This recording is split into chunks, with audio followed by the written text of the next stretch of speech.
everybody wants. So my job up here is to manage expectations. We're hoping to get K7 out on the lake today.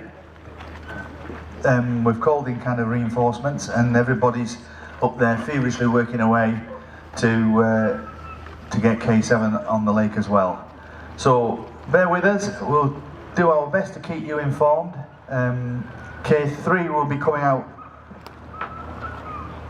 probably, I don't even know what time it is now, the day's flying away. Just gone 10:30. So with a bit of luck, K3 will be out probably just before lunch, something like that. So if anybody wants to have a wander up to the village and buy a teapot or a tent or something like that, then off you go. Just keep an eye on the social media and we'll do our best to keep that updated so that everybody can see what's going on. And I'm feeding back again. So yeah, we'll do our best, but rest assured that everybody's working to get K7 running, but you will see K3 hopefully before too long. And it sounds quite a thing. So I'll be back shortly, hopefully with some more updates, and then we'll go from there. But we now know how Donald Campbell felt.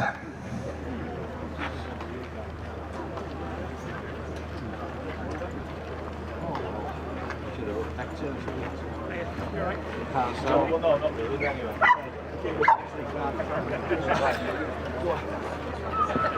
Johnny,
90 odd foot long at the pier. If you can't see it, you shouldn't have driven up here. The tickets for that you buy on board. For the launch, the blue and white boat that's just coming into the jetty nearest the Wendy House, that you buy the tickets, you go online to brantwood.com, BRANTWOOD, Brantwood. That is that massive building across there. That's where John Ruskin lived from the 1870s until his death in 1900. And you go onto their website, you buy a ticket, it gives you house entry, and it gives you the return journey on the ferry from here to there. We don't leave you marooned, although what a place to be marooned, because by God there's a good backdrop. They have a nice cafe there, but almost as good as this one here. Hint. But it's a lovely view from over there, and from the Ruskin Museum's point of view, it wouldn't exist if it wasn't for John Ruskin. And for those that don't know anything about John Ruskin at all, he was a 19th century art critic, reformer, social reformer, artist, just general, what they call a polymath. So he was an expert in many fields. But unlike today, he really was an expert in many fields, rather than people who go on Facebook who claim that they're an expert in many fields. And I'm sure we've all seen that. So yeah, just to recap then, for the launch across to Brantwood, you go onto the website, buy a ticket which gets you into the house and gets you your jolly little trot across in Signet. And for the gondola, you go on board and buy your tickets on board. Okay? Is everybody clear? Good. Right, we'll see you again. See you soon. Make it around. Good to see you.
rather than the Merlin, which is over 1,000 horsepower. And of course, the Merlin was in. I'm going to get home for this because somebody's going to tell me. No, it wasn't. They were in the Spitfires and the Lancasters and the Hurricane. Until somebody shouts, no, it wasn't. And so it's a spectacle in its own right. They usually tie it up at the jetty, start it up, warm it up. Oh, I'm getting the thumbs up. It was in the Hurricane. No, Spitfire and Lancaster. Was it in the Hurricane? Yeah. Yeah. Okay, I'm getting nods. Anybody think I'd researched this, eh? So, yeah, I'm going 50-50 on this one. So, yes, they warm her up at the jetty, and she has what's known as a dog clutch. So what they do is they warm her up in neutral, and then when they restart her to actually go for a run, they start her in gear. So it's like it hasn't really got a clutch. It's not got the traditional clutch that you might find in a car. So it's either in or it's out. It's on or it's off. So when they start it, she's away when she's in gear. So the usual format is launch K3, tie her up at the jetty, start her, and that is a thank you. That is a visual and sensory experience. If anybody's got the hearing aids turned right up, I would turn them down for me, but I would also turn them down for that because it's quite loud. And but then when you see her out on the lake, she doesn't really look to be going that fast, but she's doing 45 miles an hour, which when Carl Fuchs-Hubbard, who owns the boat and owns the museum, Filching Manor down in Sussex, he's the pilot, so I'm pretty sure he feels as though he's really moving. Anybody who's been on water at any kind of speed realises that the sensation of speed on water is vastly different to what it is on land if you're in a car. And so, you know, you're doing 25-30 miles an hour on water, you really feel as though you're moving. And of course, because boats don't have suspension, so you tend to feel every little bump. So exactly what Donald felt at 250-300 miles an hour, I can only imagine. But in this day and age, he might have been sponsored by Germaloids, because it must really hammer you. And of course, Donald had a bad back from his accident in 1960, when at the time he crashed in CN7, and it was the fastest survived accident at the time. It crashed at about 350 miles an hour, which is incredible, and he got away with a broken skull. I mean, I don't know where Neil Shepherd is, but he'll tell you exactly what his injuries were. But you know, seriously, he was very lucky to walk away from that, or limp. But yeah, so the sensation of speed on water, hugely different to what it is on land. So Carl's probably getting a little bit of a battering at 45 miles an hour, so we can only imagine what other people who are going a lot faster are feeling.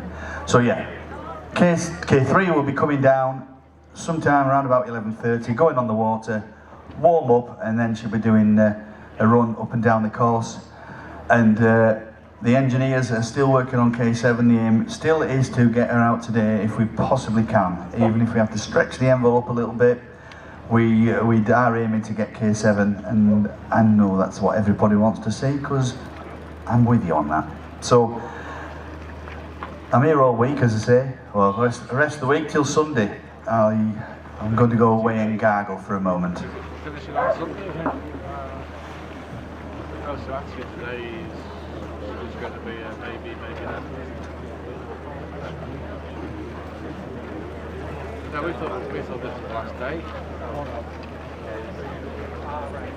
So if it's not the last day, then it becomes something.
Don't say we'd never bring you anything.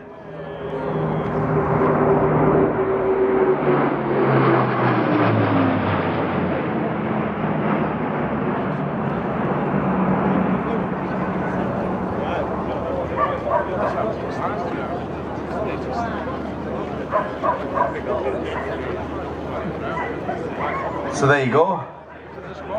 A fly past courtesy of the RAF. Don't say we can't pull any strings.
That plane that went over, I thought I was right, it's an Airbus A400M, and we think it was from Bryce Norton. Unfortunately, I haven't got the phone number, so I can't ring them to get them to come back again for the people who missed it. So just to recap on this morning K3 is going to come down shortly, about quarter of an hour, 20 minutes. K3 will be coming down. I think they're just taking Carl, the pilot. Yep, he's giving us a wave. He's on the lake. Give him a clap, because it's a hell of a thing to drive his K3. So K3 will be coming down shortly and being launched. The normal format is for it to warm up at the jetty. A sound experience. It's a Rolls-Royce Meteor engine that's in it now, which is the Merlin but without a supercharger. And I think most people know the pedigree of the Merlin in terms of how important it was during the Second World War in aircraft like the Spitfire and the Lancaster. So she'll come down, warm up at the jetty, and then I'm not 100% sure if they'll take her out to the start pontoon, which is that big pontoon you can see across the lake there, and then they'll start her up in gear, and then she trots off down the lake at around about 45 miles an hour. And what you got to remember is that there's a 10 mile an hour speed limit on Coniston, but we've had that lifted for K3 and K7. K7, just to recap, the engineers are up in the marquee. They are working away. If you listen carefully, you can hear ratchet spanners, frayed tempers, and all kinds of things in between. I've never heard a fuel pump called that before, but there you go. So hopefully we can stretch the envelope. We will get K7 on if we possibly can. And Christian, our safety guy, just nodded at me. I don't know if he's just saying hello or right. Cautiously optimistic is the filtered version. So rest assured, we're as keen to see K7 out on the water and up on a point. There's only one person more frustrated than you, and that's Dave Warby himself, because he's itching to get her up on the plane and shooting off down the lake. It's what he does. We couldn't have a more accomplished pilot.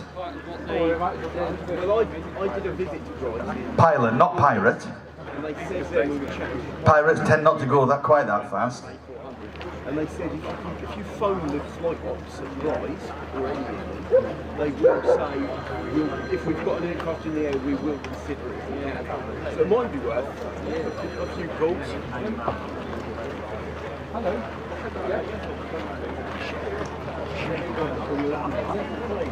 Could somebody from the National Park Ranger team come up to the Wendy House, please? We could just do with Christian would just like a word. Just need to catch hold of one of you. The trouble is, I'm gonna say, there you go, Ronnie. Right. Just to recap, if anybody wants to go to Brantwood on the cruiser, the launch Signet, just pop onto the Brantwood website. That's Brantwood, BRANTWOOD. Buy a ticket, that gets you into the house. It gets you a look around the beautiful gardens. They have a cafe called The Terrace, and you can look out on there and survey everything. All the Coniston Fells, the Old Man, Great Howe Crag, Swale Howe. You can try and identify the 7 Wainwrights, but you can't see them all from there. You can see quite a few of them. But it's quite a view from there. It's an unmistakable backdrop. But feel free to take advantage of that. Brant Wood, incidentally, round here the word Brant means steep. So if you're going up a hill and you're from round here and you go, hell, this is a bit Brant, you mean it's a bit steep. So when you look at it, across there you can see it's a steep wood. So that's where it gets its name from. And John Ruskin, the 19th century social reformer, art critic, general polymath as they're called, there wasn't anything he wasn't an expert on, just like Joe Blogs on Facebook. So that's where he lived from the late 1900s to late 1800s until 1900 when he died. So it's well worth a look, bit of history, and the views are absolutely incredible. If you want to go on the gondola, the steam yacht gondola, the steam yacht, you can just kind of see, if you look south now, you can just see her plying up the water, up the lake. Then to go on that, you go down the large jetty just to the bottom side of the Bluebird Cafe, and you buy your tickets on board. Okay, we'll do our best to keep you informed. As I get news, you will.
He's happy we've not put any sleeping policemen in or anything in the night. So hopefully he'll get down shortly with the boat. And as I mentioned before, the engine in K3 is a Rolls-Royce Meteor, which is the Merlin, but just without a supercharger. So the normal run of things is that K3 comes down, she gets launched. She is a bit of a handful to launch because she needs a bit more water, really, a bit more depth of water to get her to float off. The more observant of you will notice that there's kind of a step on her hull, and that has to float up and above the step on the trailer, and that's part of the planing mechanism that K3 runs on. And so normally what they do is they will start her up at the jetty, which is a hearing experience. So anybody who's very, very susceptible to hearing things, I don't mean voices, I mean, you know, if you got dodgy ears, you know, you might want to either turn down your hearing aid or turn it up, and you might also want to just put your fingers in your ears, and they'll warm her up at the jetty, and then what we normally do is take her out to the start pontoon. She has what's known as a dog clutch, so she's either in gear or she isn't. It's not something you can kind of feather in or do a hill start.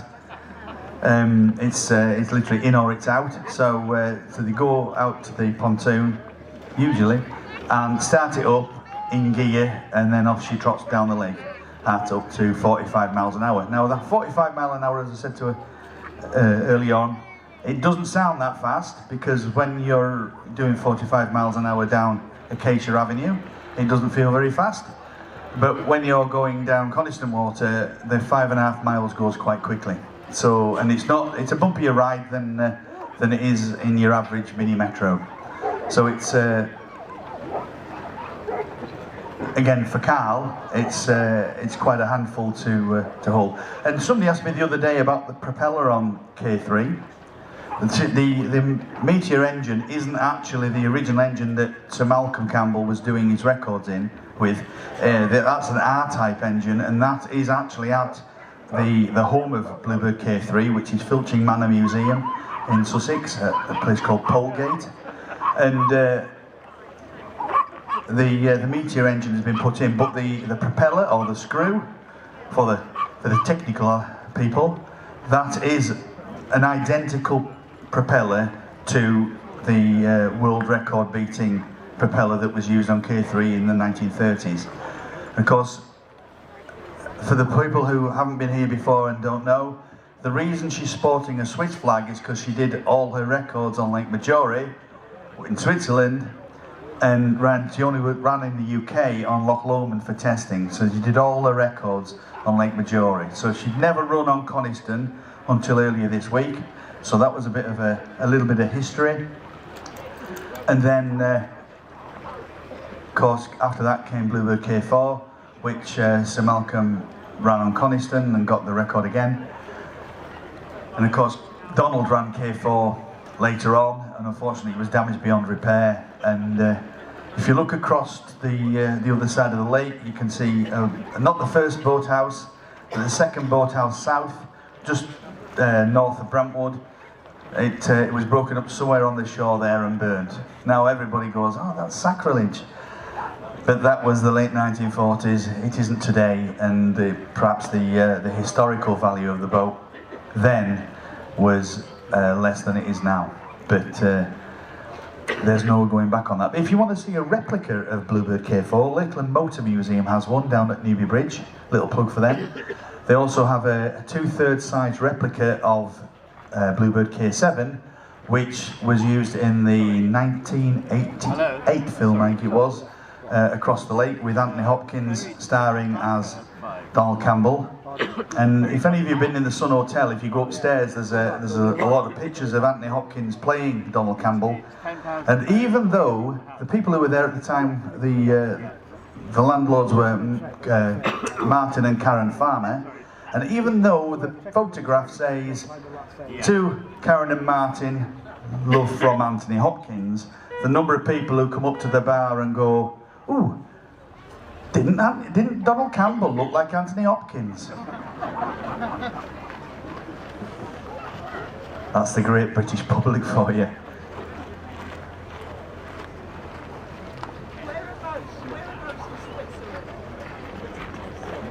Well, it did the records. K3 did the records on Lake Maggiore in Switzerland.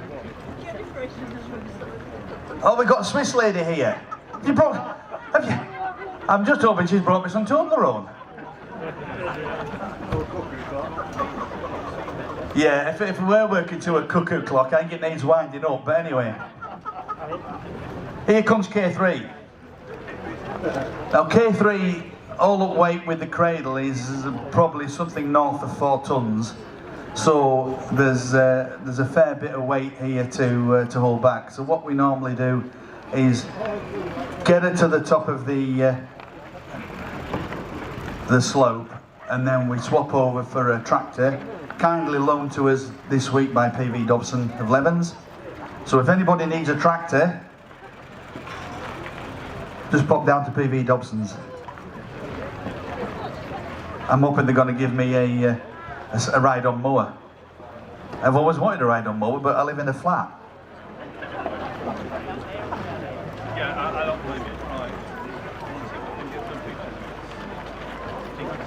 I tell you what, just hang on a second. I'm going Neil, come here. You can't.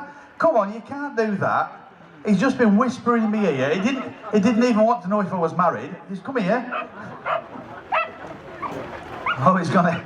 Oh, he's going for information because. I don't know exactly how to say it. The last record that K3 broke wasn't at Maggiore, it was Lake Hillwill, which is also in Switzerland. Oh, the Swiss lady. Swiss lady. Can you pronounce Lake Hillwill? I'm going. Oh, right. Okay. She's not actually Swiss. She just lives there. Otherwise, German rather than Italian. Well, it sounds as though it might be pronounced Hillville, but if anybody is more of a German-speaking bent than me, then maybe come and correct us. That was in 1938. That was in 1938. And then, of course, Sir Malcolm broke K4 to Coniston and broke the record just before the war, wasn't it? Yeah. So the reason why he came to Coniston is because he built Bluebird K4 and it was ready to go in the summer of 1939, but he was petrified that because of the onset of potential war, had been caught in Europe with his boat and all his gear. So he actually put an advert in a newspaper, I believe it was the Times, wanted a 5-mile stretch of straight water for high-speed water speed record trials, because he'd considered using Windermere, but he didn't want to use Windermere because Sir Henry Seagrave had been killed in a water speed record accident in 1930, and he didn't want to use Loch Ness because he considered it was too long and not sheltered enough. So they came to Coniston. He also looked at Ullswater, but they came to Coniston because it's obviously a straighter lake. And then there were some factions within Coniston, mainly to do with the Ruskin people, who didn't want Campbell to come to Coniston because they thought he would turn it into a little bit like Brooklands, with lots of racing people and racing engines, etc., etc. But then the actual people of Coniston got together and sort of amalgamated themselves as a group called the Friends of Sir Malcolm Campbell, and they put pressure on the authorities in and around Coniston to allow Sir Malcolm Campbell to run on Coniston.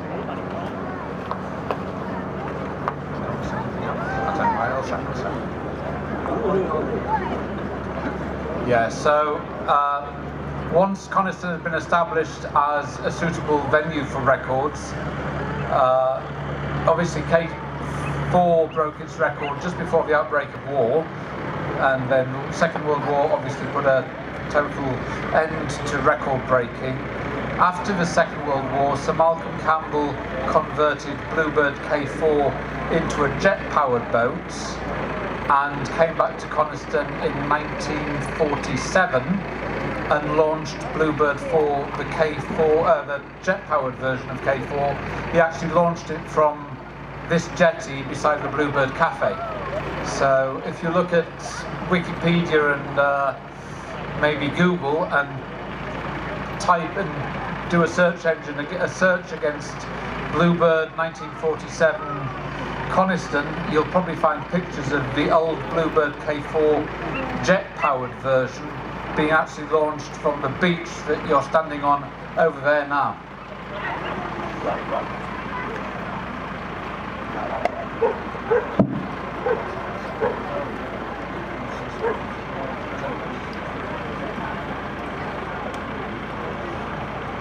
I've just been asked if I want to do a few more jokes. I didn't even realise I was trying to be funny. Yeah.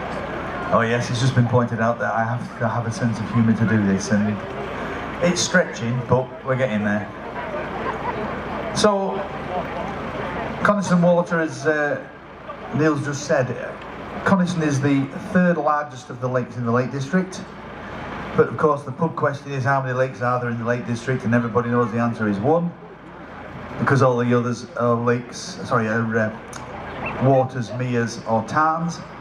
So you only have one lake in the Lake District, and that is Bassantwaite Lake, which I was reminded earlier on, I think it was yesterday, that before it was called Bassantwaite Lake, it was known as Broadwater. Not Broadmoor, that's a prison.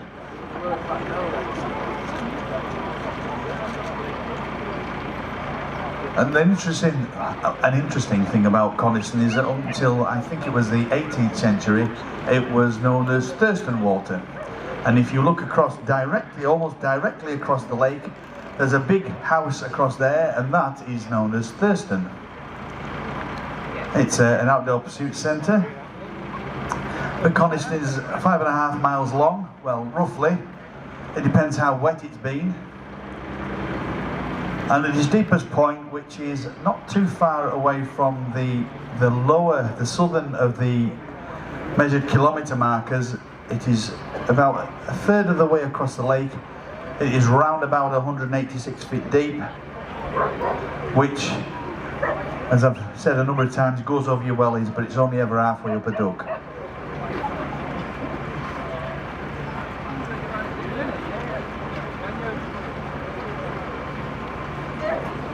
At its maximum width, Coniston is round about 1/2 mile wide.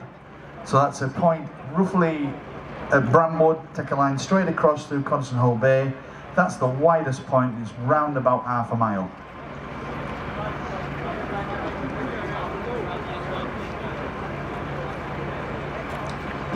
So the launch crew just getting ready to put K3 on. We've got Dave Coxon of Lakes Lewes and Event Support driving the tractor, giving me the thumbs up. He doesn't normally use that many fingers, but there you go. I think I just got Dave's equivalent of a dirty look.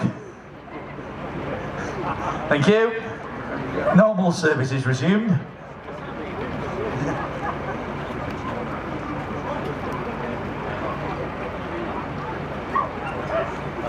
And our safety and document control chap, Christian, in his trusty Defender, just helping to hold everything back. So in a little while,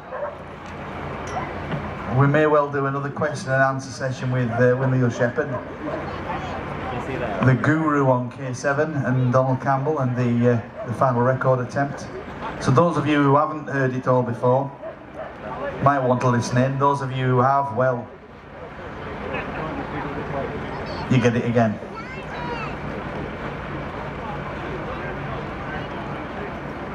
But just to reassure you that the engineering team are working very, very hard to try and get K7 ready to come on the water to try and coax her up onto the plane. For those of you that don't quite understand the phrase "up on the plane,"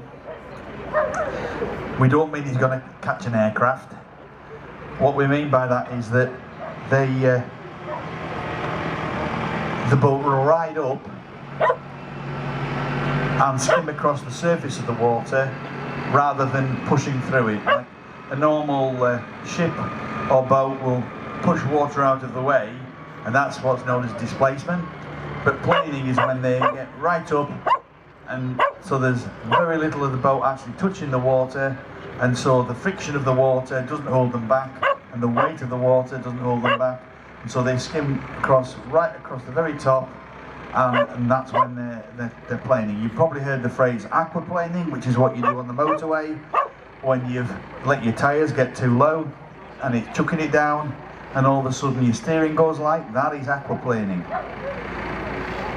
The trick is with the boat is to do that, but with a little bit more control.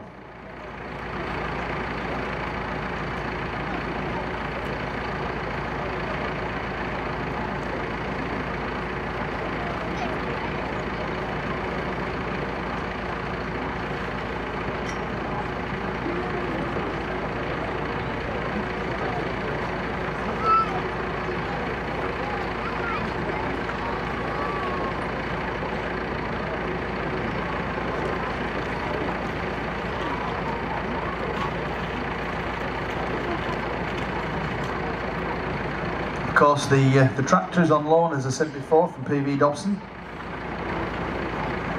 Everything tractor related or anything like that.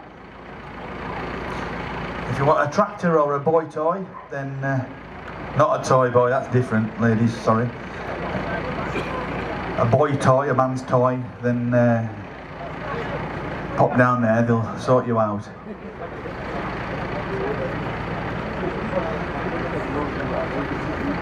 Ladies can also drive tractors. It's been pointed out to me. In fact, I dare say that apart from our esteemed pilot here and Alec, who's down on there, who can, both of them can drive anything. But a lot of lady drivers are actually better than men, and I know I'm going to get lynched for that, but I'm going to get lynched for a lot of things anyway, so. As my mum used to say, might as well be hung for a sheep as a lamb. But my mum used to say a lot of things. I didn't take a lot of notice then, but it's funny, as you grow older, you know, you find yourself turning into your parents. They always used to tell me that 9 o'clock was bedtime, and now guess what? 9 o'clock is bedtime.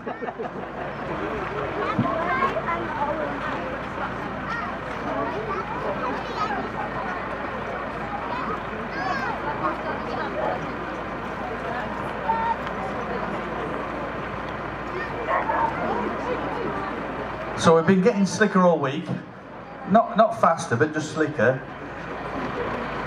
And now we know how K3 works.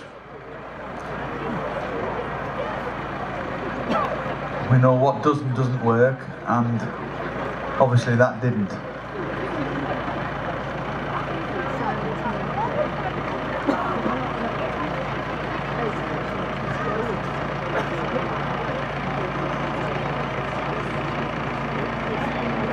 So you'll have seen them swap over the shorter launching pole for the longer pole.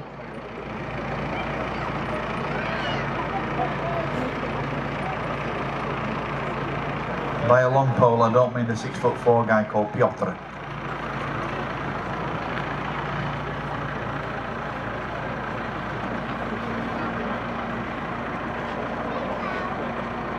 I think I found that funnier than you did.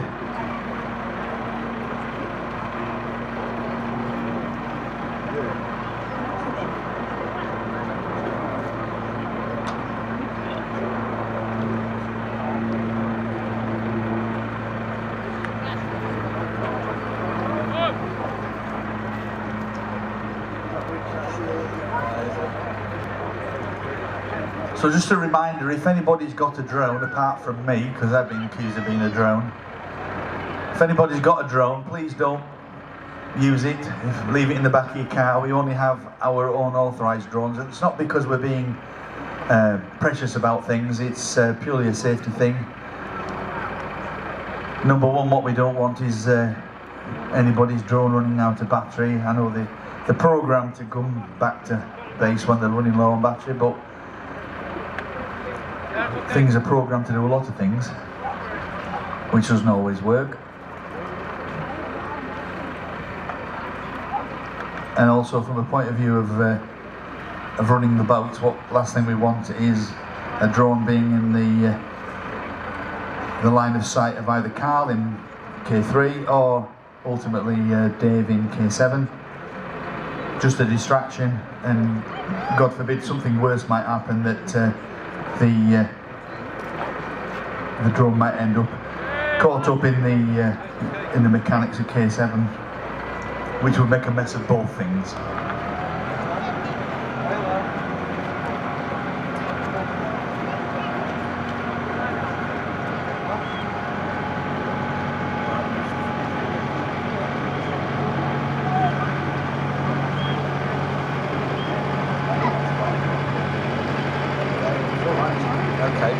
So, a member of the audience has just asked the question, why are bluebirds called Bluebird? Here's the answer. Sir Malcolm Campbell in 1909 first started racing, actually it was a little bit later from 1909, but he basically started racing cars at Brooklands around about that period of time, and he called them various names, and one of the names he called them was Flapper. And he never won any races. And one evening he went to see a play called by the Belgian playwright Maurice Maeterlinck called The Bluebird of Happiness. And he went to see this play in the West End of London and was so captivated by this play that afterwards he actually, so legend would have it, went to the nearest ironmonger, basically woke them up from their slumber and insisted on buying all the blue paint that he could get his hands on. He then went to his workshop at Brooklands and repainted his car in this shade of blue that he'd got his hands on. And it's the shade of blue which you see on that boat now and you see on Bluebird K7. And it's RAL 5007. So if you ever want to know what colour Bluebird is, there you go, RAL 5007. So after painting his car blue, he took it to Brooklands and suddenly started winning races. So he saw this as a good omen. So forevermore, Bluebird cars and Bluebird boats were given the name Bluebird. Now, he styled his cars as two separate names, or two separate words, blue and bird. When Donald Campbell took over in 1949, he styled his boats and then car subsequently Bluebird, all as one word. So that's the history of how the Bluebird name came about. Any other questions? Another question, did Donald and his father ever get on? And the answer to that question is absolutely unequivocally yes, they did get on. But his father was a very tough taskmaster, and his father was very single-minded about his record-breaking pursuits and probably intensely protective towards Donald in particular, and therefore his father would never countenance that Donald could get involved in record breaking or racing or any of those sort of high-speed pursuits, certainly while his father was alive. And there was no question that Sir Malcolm Campbell coached Donald Campbell to become the record breaker that he became in any way, shape or form. So Donald Campbell's career as a record breaker only commenced after Sir Malcolm Campbell's death right at the end of 1948.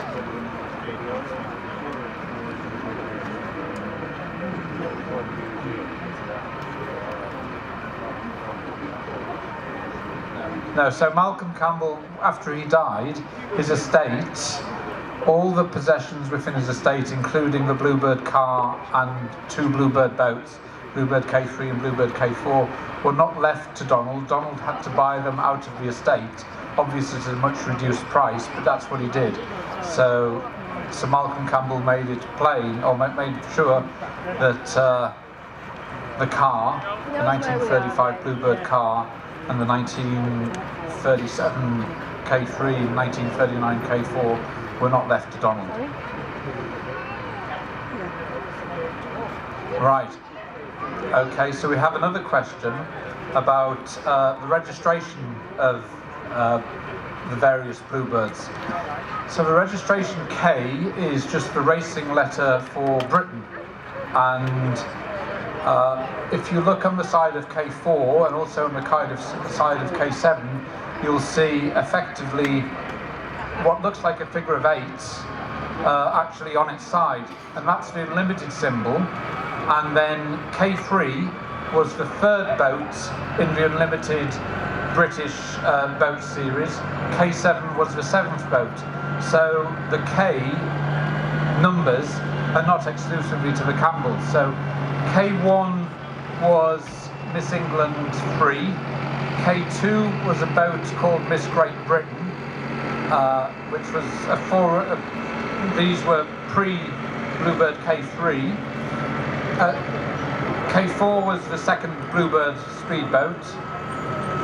K5 was a boat which was designed after the Second World War as a jet boat called White Hawk, which was unsuccessful. It was run on Windermere in 1952, early 52. K6 was John Cobb's Crusader. That was the jet boat that crashed on Loch Ness. K7 obviously is the boat you've come to see today.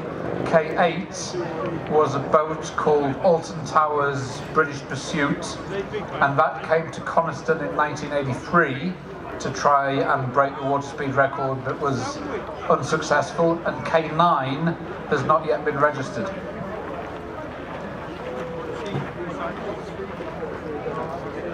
So K3 broke the record 3 times. The record that it had to break was 124 and change, set by an American called Garfield Wood. And K3 was built to take that record. Its first record was just over 126. It then achieved a record, I think within literally the next week, of 128. And then its final record in 1938 was 130.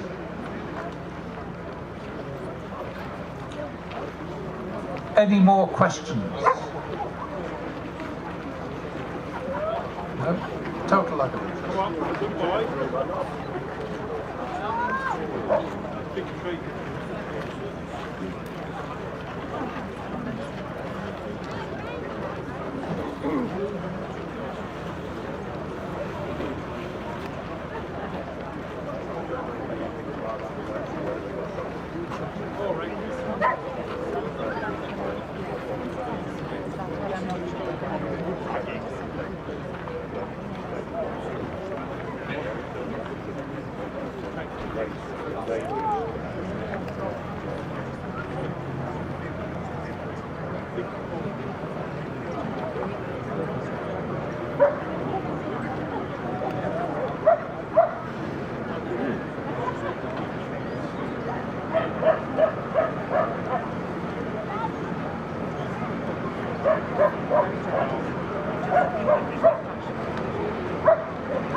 Okay, ladies and gentlemen, I'm back.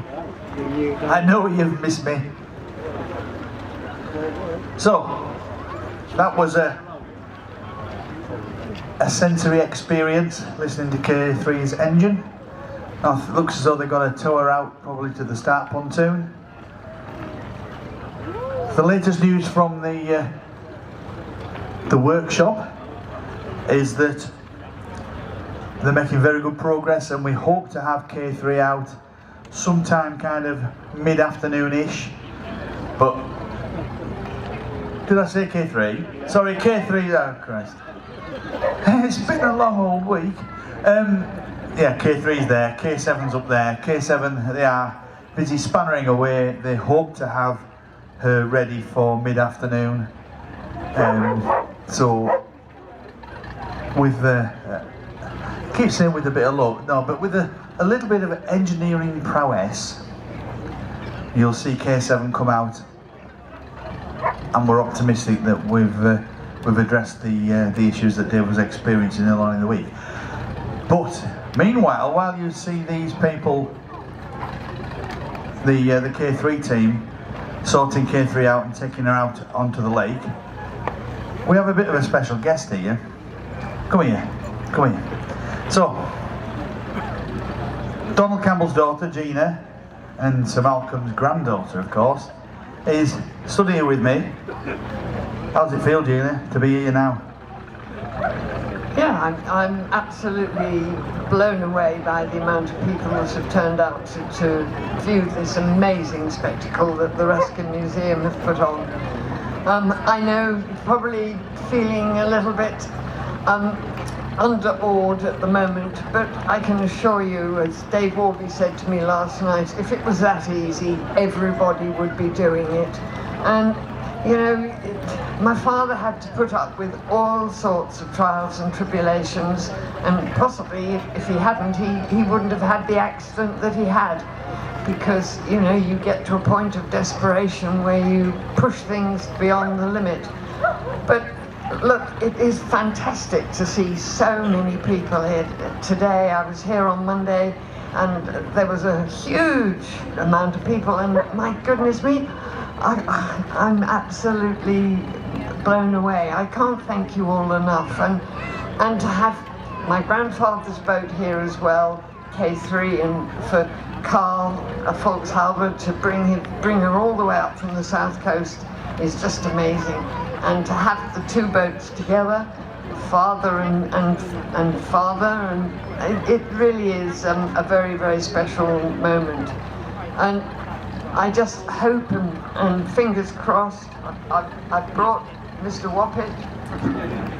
Here's Mr. Woppet. He was my father's mascot, and he will be in the boat again with Bluebird again this afternoon. So let's just keep our fingers crossed and hope that the let's call them hitches, because you know, it's a new engine, it's a new setup, it's a new everything, and anybody who thought that it was just going to go out on the water and just lift up her skirts, as my father used to say, and run, was hoping beyond reality. And so look, I really, really appreciate you all so coming today, and I really, really, really hope that Bluebird K7 picks up her skirts, lifts up her skirts was my father's expression, and gives you all a fantastic display today.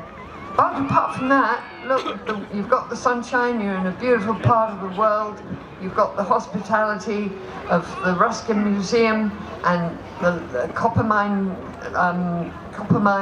cottages. So, you know, enjoy the day for what it is. And if and when Bluebird comes out and does her stuff, you can all go home and say, well, I saw a little bit of history in the making, because it will be something to behold. So enjoy the rest of the day. I'm around, happy to talk to you, and yeah, thank you all. Thank you all for coming. Thanks, Gina.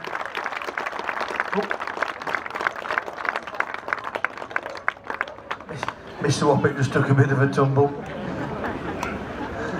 So, I think it was Take That said, have a little patience, don't worry, I'm not going to sing it. Why?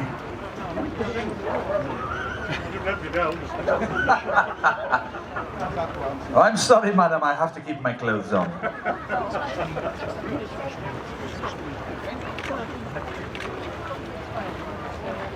But yeah, you can see him towing K3 out.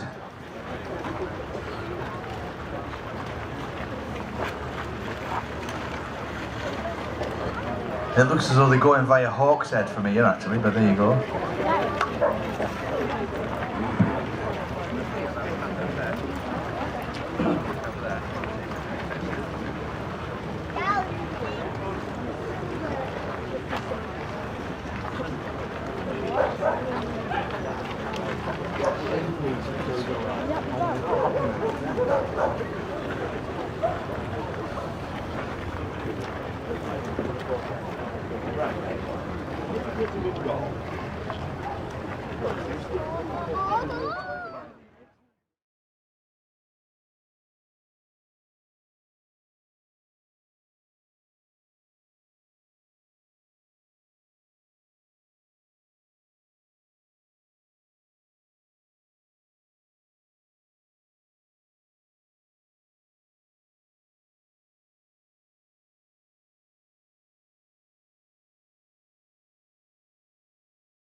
the system works. For gondola, the Victorian steam yacht at the large pier over there, 90 foot long, so if you haven't seen it, you shouldn't be driving up here, you haven't seen the signs for Coniston. You go down the jetty and you pay on board. For the launch across to Brantwood, you just pop on the Brantwood website. That's B-R-A-N-T, November Tango, Wood, all one word, Brantwood. That's where John Ruskin lived the last 30 or so years of his life. And you buy a ticket online and that gets you your ferry trip across, your launch trip across and back. Yeah, we don't leave you marooned over there, you haven't got to swim back. And you get to go into the house for that. You can go and use the cafe over there, you can go through the gardens, and with luck you can see K3 and K7 both on the water at some point. As just to recap again, hopefully K7 will be out mid-afternoon. Depends what you call mid-afternoon. I call it around about 3-ish, give or take. Oh, somebody just put fingers up and 4. Oh, come on, no. Let's be optimistic, 3-ish, give or take. Christ. 1, 2, 3 o'clock, 4 o'clock, rock. 5, 6, 7 o'clock, 8 o'clock, rock. You don't want me to go any further, I can tell you that. So K3's out on the water now, and I guess they're going to just start from the mid-lake rather than going to the start pontoon. There we go. Started with the dog clutch in and off she goes. Speed will build up to around about 45 miles an hour. I'll shut up now, you can just watch that.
I just thought if it was still going for years, as soon as they're finished, talking about this group drive.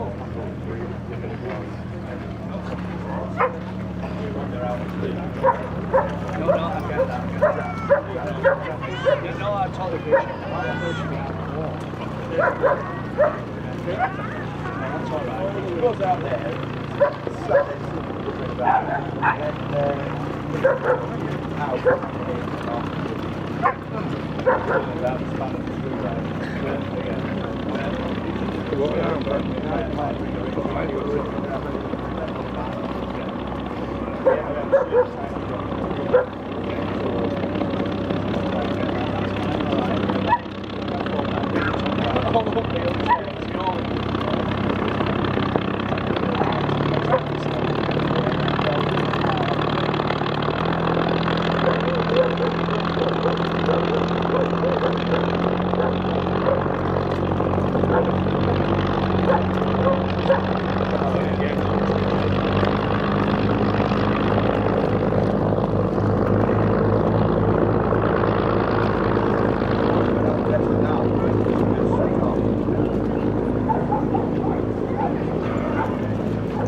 Did you actually do the record then?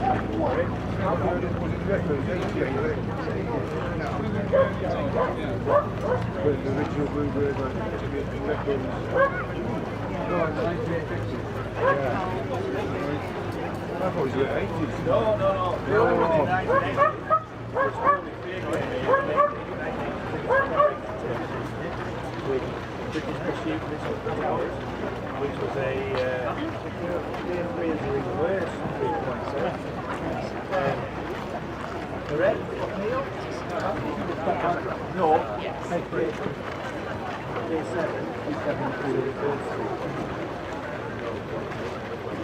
Right, okay, so that Crusader reverse. Okay? So Crusader, 220 at the back. Okay, 7 at 220 on the back. And the shooting is all the towers and 1 at the back. Then got on the range. You only have one landing.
The original, obviously, was destroyed.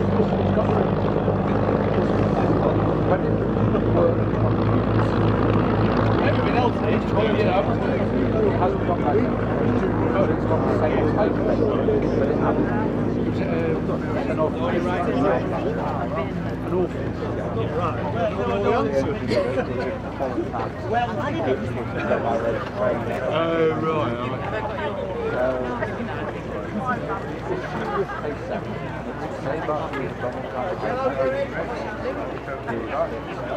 The authors had its own and the boat has which was designed for when the boat was the Metropolitan Vickers Ferry. And so you're getting a marrying up of an orchestra and Is it pressurised? well, yes. And the fuel system that was designed for the barrel, which is adapted for Right. and it's that adaptation that causes problems. It caused problems for Cameron 66. Right, yeah. But he was right on. Frustrating. And we know there's no decimal point. It was what a world question to Yeah. level of work and preparation when you track We lived in the southeast. I was going to ask you, what is the spelling? It's about 2 years ago. We saw it on Pure Water. Round the look in He was down on Pure Water. Not a beer. I can tell it's quality nasty name, but that's about it. Yeah. Yeah.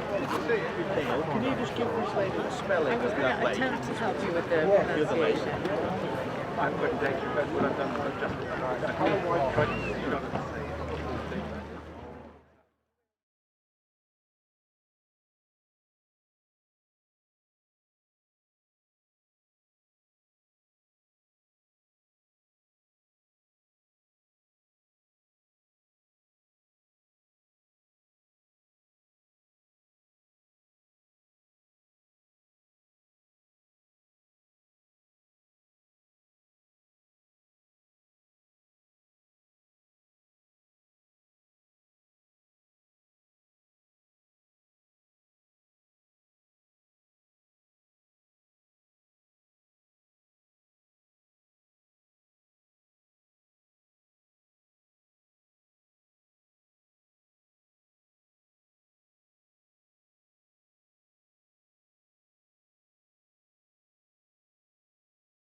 Bluebird, 2 words, K3, and he's just done a few laps up and down for you.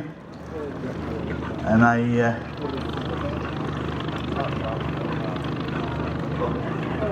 he said to me on the phone just now, last run, so I assume that's, it looks as though he's heading for base, doesn't he?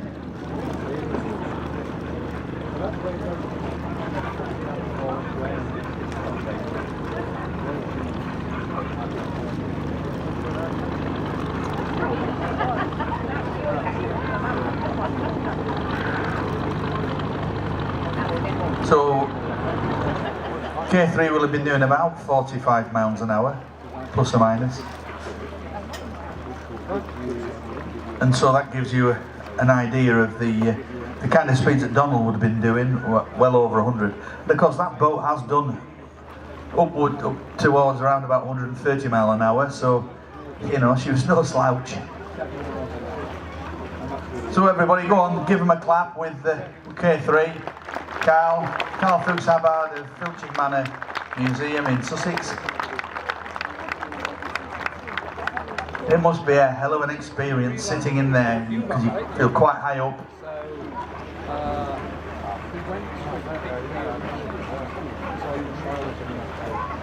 With 600 horsepower thumping away behind you.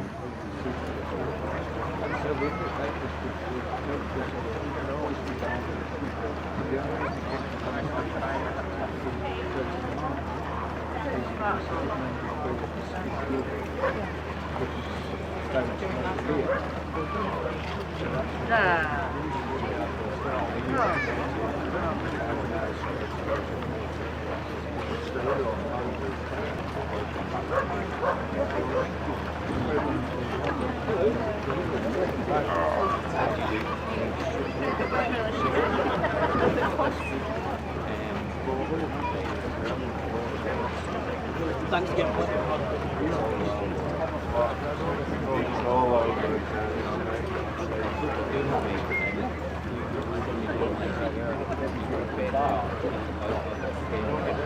Hope rest of the day goes well. We're hanging around about longer, but nice to see you.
80 various volunteers and people from various companies, etc., but also the sponsor. Point being that they were the paint supplier of choice to all the bus manufacturers across the northwest of England, and K7 was built at Salisbury Engineering, which had built aircraft in the war, but by this point had become a bus factory.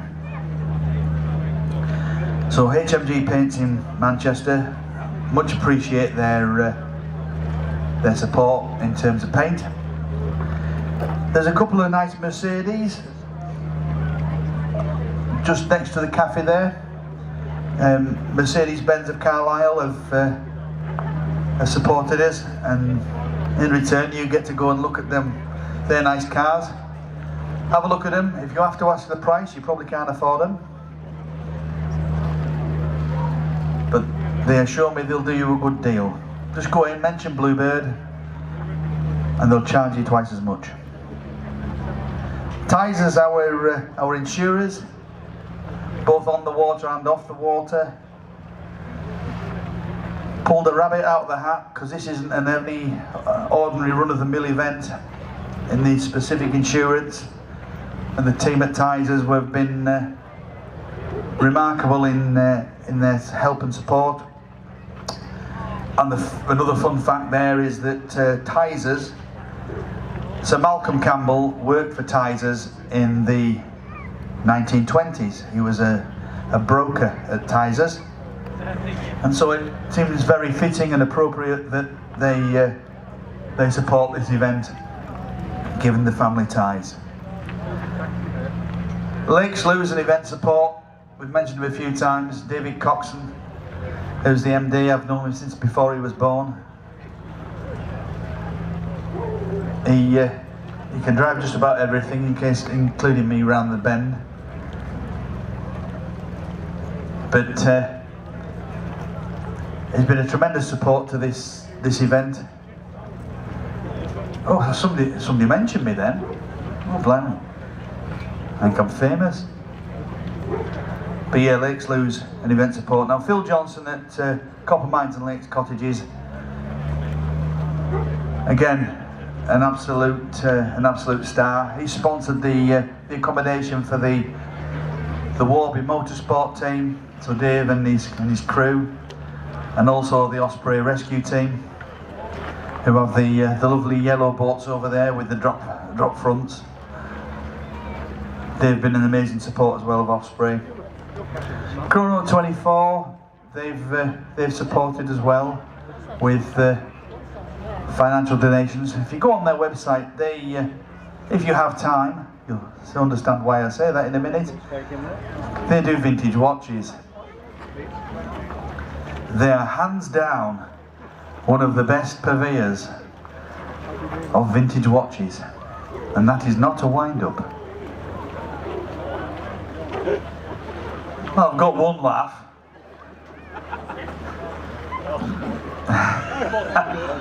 Oh, I know I had another thumbs up then, blimey. Oh, two. No, that one, the two wasn't thumbs.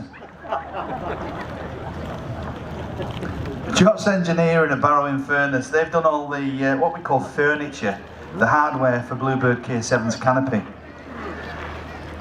Done it all for now. Great support. That's Joss Engineering. So if you need anything turning, or something machining or anything like that, then Joss Engineering down at Barrow. Ulverston Brewery, if anybody's short of a pint, there's a good brewery in Coniston, but there's a nice brewery in Ulverston's done us a special commemorative beer available from Lakes and Country in Coniston. Or if you come to the talk tonight, I think it's sold out, the talk tonight, which is Dave Warby and David John Gibbs, DJ, our second pilot. They're doing the talk tonight at the Ruskin Museum, at the Institute.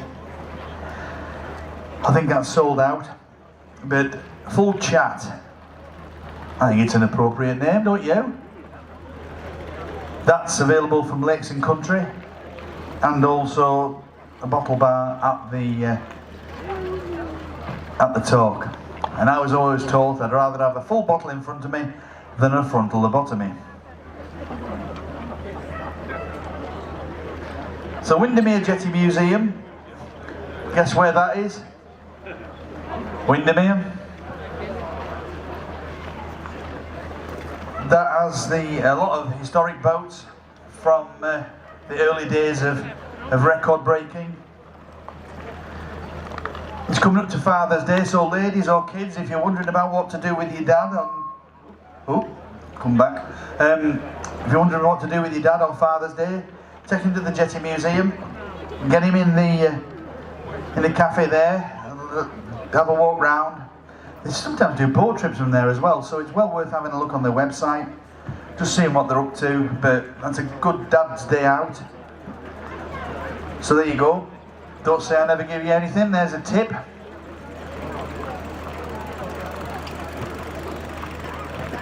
The King's Arms at Hawkshead, they've supported us as well. Recently refurbished.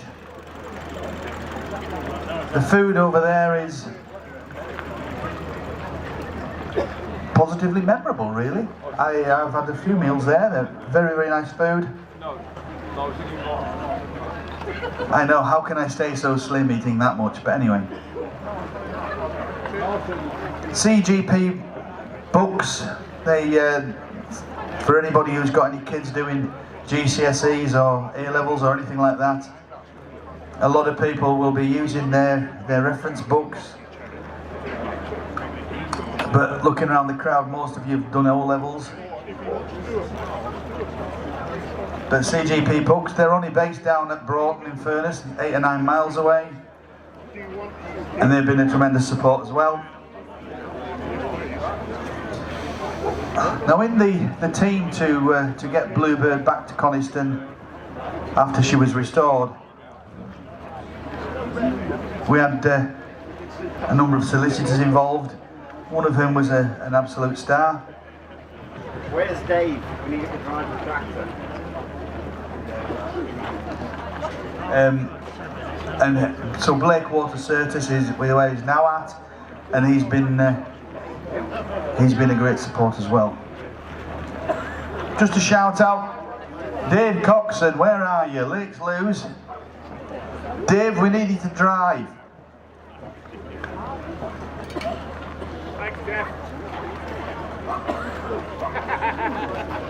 The tractor. Come on, you know you want to.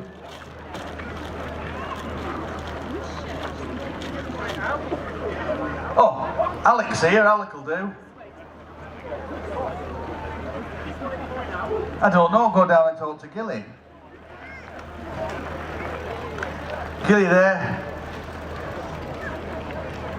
Senior Flight Test Engineer on Typhoons. BAE Systems. Keeping the country safe. Give him a clap. Give him a clap.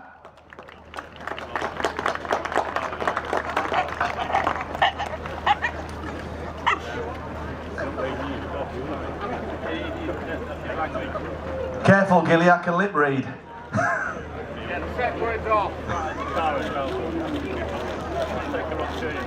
So just carrying on with the sponsors. A company called Aqualung have provided the breathing apparatus for the pilots of K7. So when they're in there, they have a mask on, not because they're ugly, just because they need to breathe.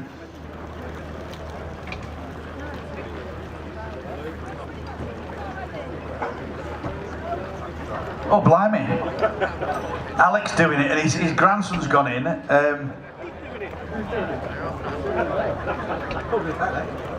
Harrison is now driving the tractor. Carries the pedals, but bless him. Skyhook helicopters. You might have seen the pickup moving about. They've provided the fuel bowser for the fuel for K7. Dave's got the key. Calling David Coxon. David Coxon, you have the keys to the tractor. He knows, you know. I'll just carry on with these. So Skyhawk helicopters, yeah, they've provided the Bowser, the fuel Bowser for K7. They come all the way from Glenrothes. Normally they'd be supporting the helicopters doing things like deer counts and checking deer fences in Scotland. But they decided to have a change of scenery for a bit, come down here, help us. And they fill it with fuel from Jet A1 Limited at Kirkbride Airport. Now, my experience at Kirkbride Airport is I went there on a car thing, you know, where you go and drive a fancy car. So I drove a Lamborghini Huracan, an Aston Martin, and the Ferrari California. Now, the Ferrari was by far the nicest car. The Huracan was a bit frantic, and the Aston, unfortunately, was a bit underwhelming. But if you look up Kirkbride Airport, you can go and do these car experiences. So there's another idea, guys, for Father's Day. Get them in a car they'll never afford, but they'll come out with a big smile and think, we're doing one of them.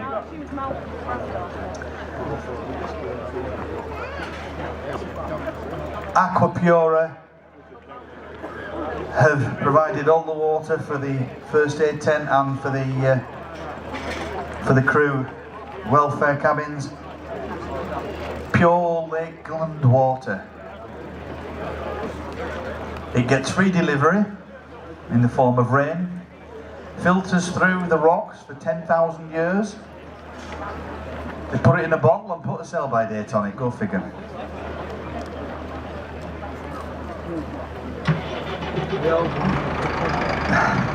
Yeah, the old ones are the best, unless they're mine. Otter dry suits, you'll see a lot of the water safety crew all wearing otter dry suits. There you go. He's wearing his, yep. Apparently he's wearing two. Oh, put your hat back on, I can't see a thing.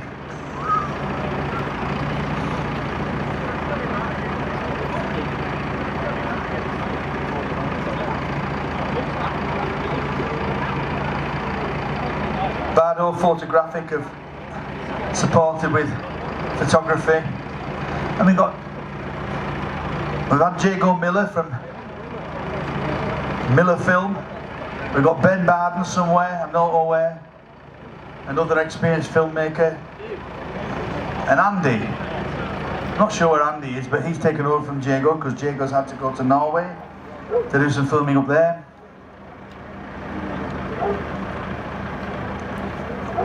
All of this, oh, he's here, Ben's here. No, I don't mean Ben, Ben is here. I don't want to talk about Ben's here. Sorry. This wonderful tannoy system is provided by a company called Soundsmith that do a lot of audio visual stuff. They're based in Kendal. If you want something technical, audio visual wise, Soundsmith. Is it all one word, Bill? It is all one word, but I'm sure it'll come up if you put Sound and Smith in the same phrase.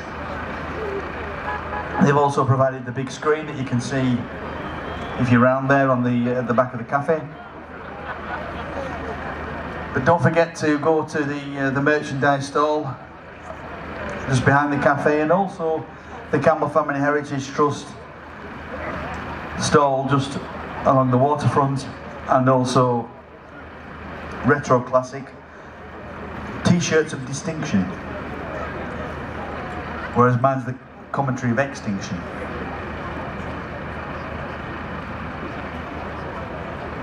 So what you're going to see now is K3 put back on the trailer.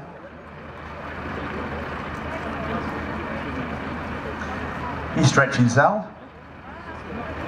It's working out. All right, entertain me morning. You should have been stood here, you'd have been really entertained.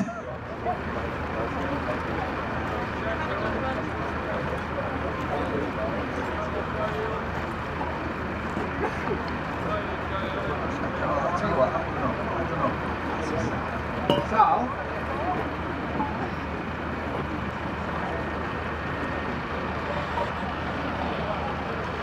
So events like this don't just happen. I think it'd be difficult to overestimate the effort that goes into something like this. Underestimate? Anyway, either way, there's a hell of a lot of work gone into doing this. And so, although up to now K7 hasn't done what she's supposed to do, it just reminds us the difficulties that Donald and his team had in 1966 and 67. It's not a perfect science.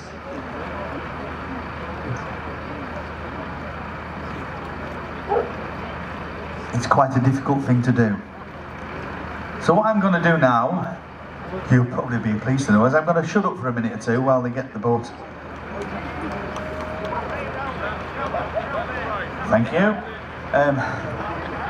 I'll go find out what the crack is.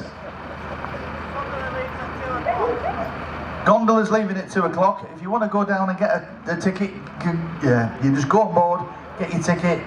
Victorian opulence up and down the lake. Steam powered, a bit like me.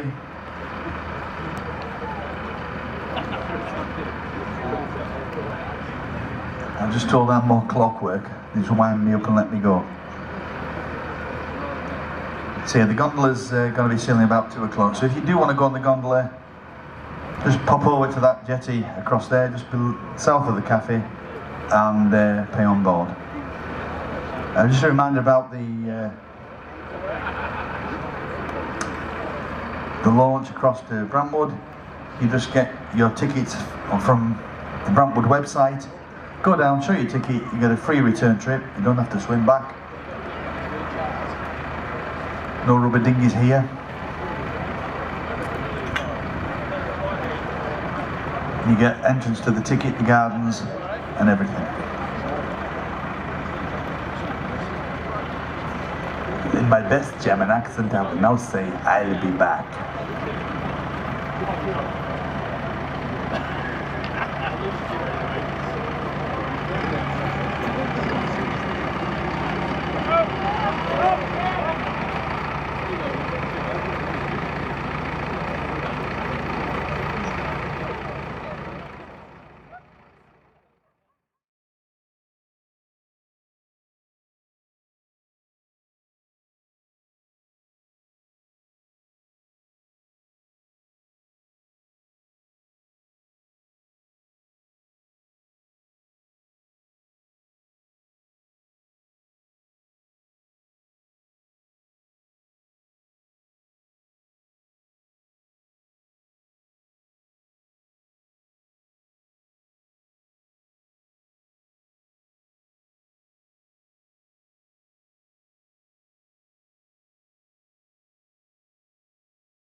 K3 now?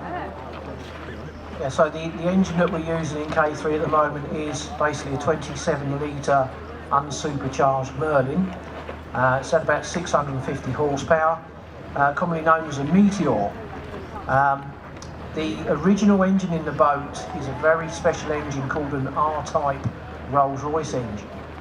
Now this was 36.5 litres supercharged, and it was used primarily for airspeed record breaking. There are only 19 of the R's built, and Sir Malcolm Campbell managed to persuade Rolls-Royce to sell him one of those very special engines. And he purchased R37, which I have in my collection, in 1932 for £3,200, which obviously in 1932 was an awful lot of money. So the R engine can be pushed up to 2,000 plus horsepower, depending on the supercharging boost that's put out.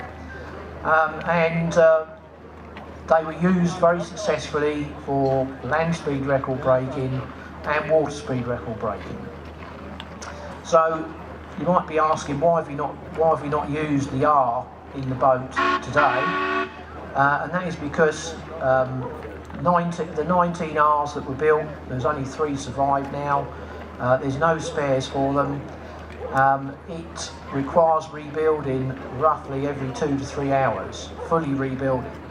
So it didn't really make a lot of sense for us to try and run that, and that's why we fitted the 27 litre Meteor engine, which I can get spares for quite easily, and it gives us the demonstration speeds that we've seen today.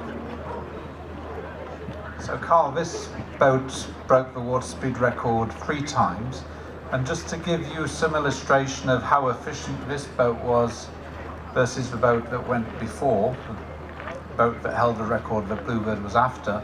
The boat that held the record that Bluebird was after was Miss America 10, and it was owned by Gar Wood, who was an American industrialist from Detroit, and that boat had 4 Packard V12s in it, and it had a combined horsepower of 6,400 horsepower, brake horsepower, but it had a very inefficient hull. So when Bluebird K3 was built, one Rolls-Royce R-type engine with about 2,000 horsepower still went faster than Miss America 10. Carl, perhaps you could just walk through the speeds that this boat achieved in 37 and 38.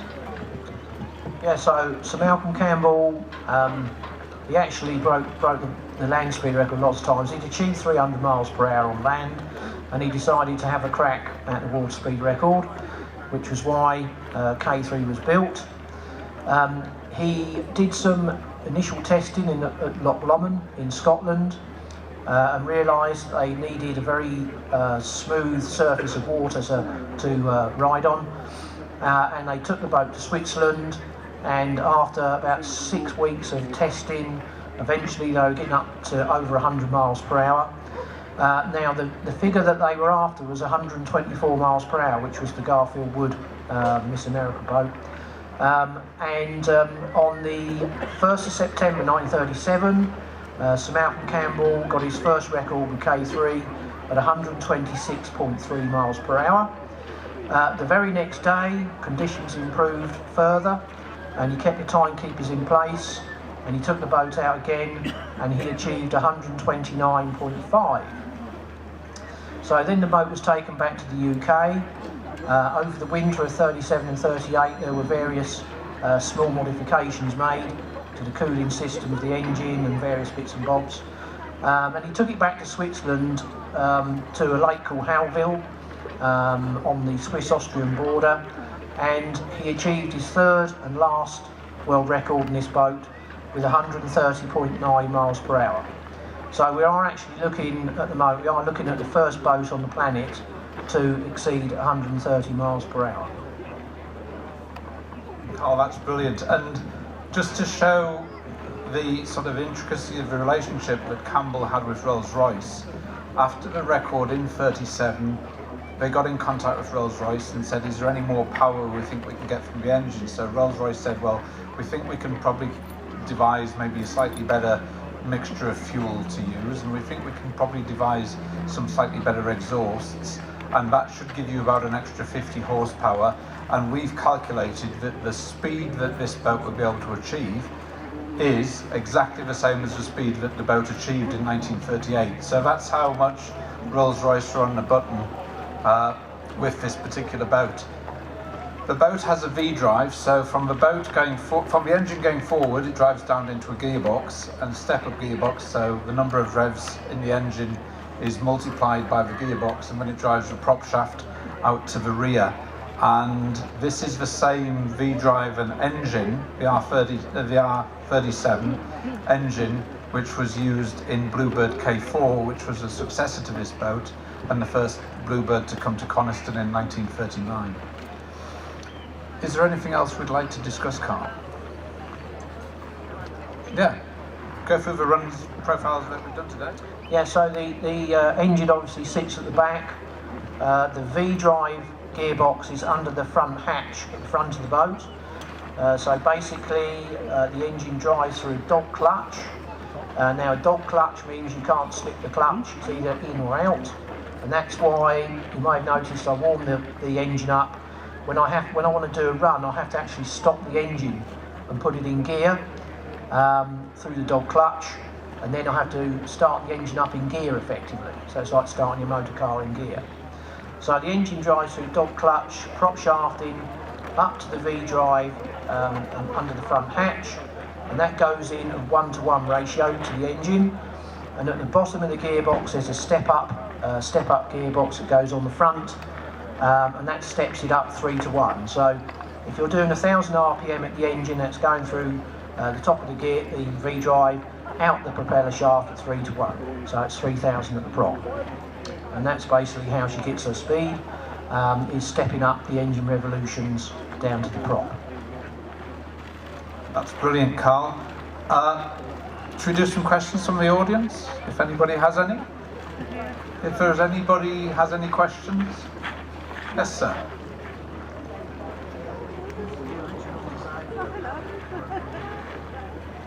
Yeah, so the question is the original design of propeller still being used in this boat? Okay, so when we got the boat, the original prop was missing, but we did have correct information. It was a 2-blade cleaver prop, which was 14-inch diameter and a 20 pitch on the prop. But yeah, so that was built for us. We couldn't actually make that in our own workshop. We had to have that specially built. But it is a record-breaking ratio. Yes, sir.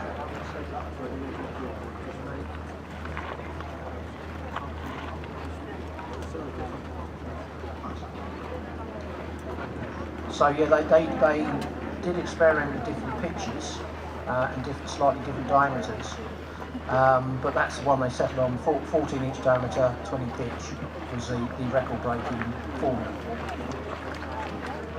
We've got one more question here.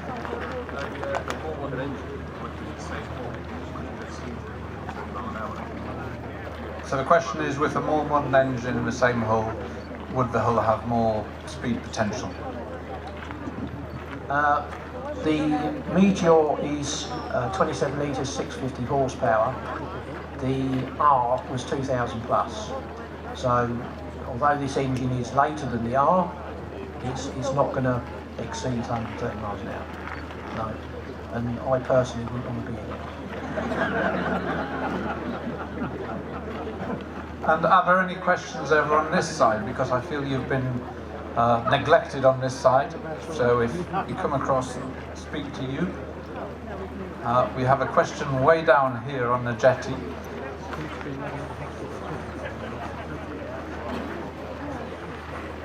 Sir, tell me your question, I will relay.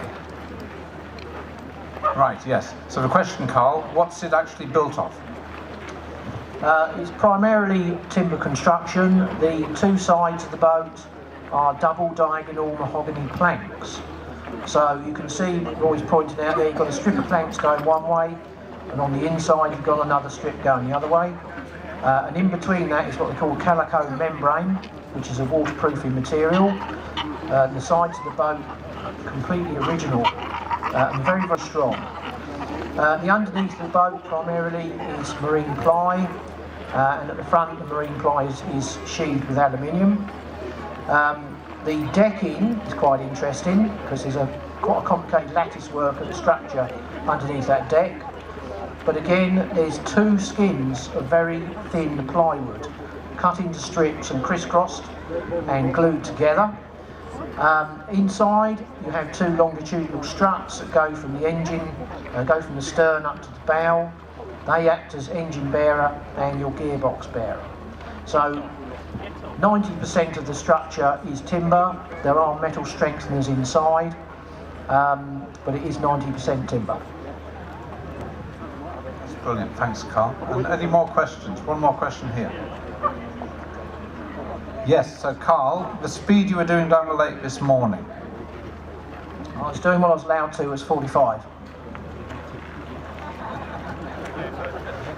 Thank you. Any more questions? One more question here, and I think we'll finish up.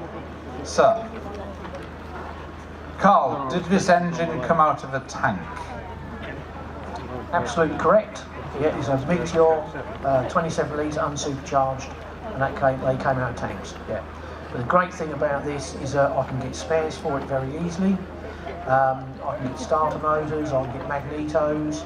I bought a starting coil the other week because the starting coil deactivated. So stuff's ready and available, I can keep it running. As I say, it's enough power to give us the demonstration speeds that we see today. It is an unsupercharged Merlin, that's correct, yeah. Right. I think we should all give Carl and the Bluebird K3 team an enormous round of applause.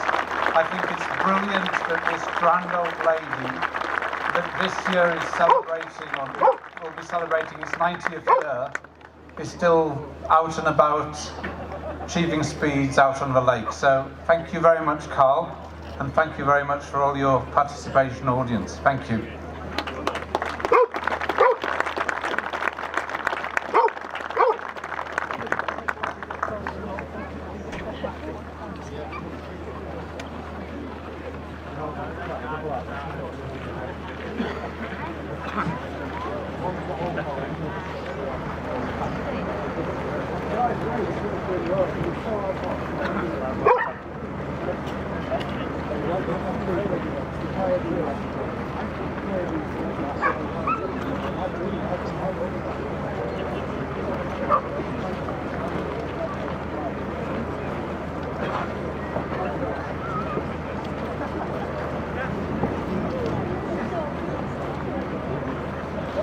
No, you're telling everybody off.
Paul and Carl's walk round K3.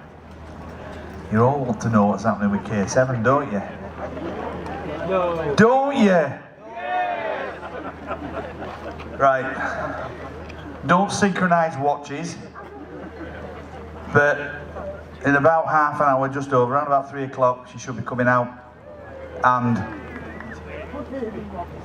let's just say they've been tinkering and faffing for several hours, and hopefully, as long as the weather plays ball, carry on doing that.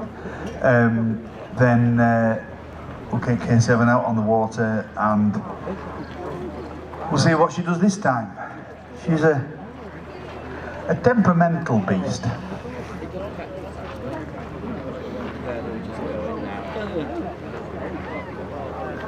We've had tweets to what we've done today, so I'm happy with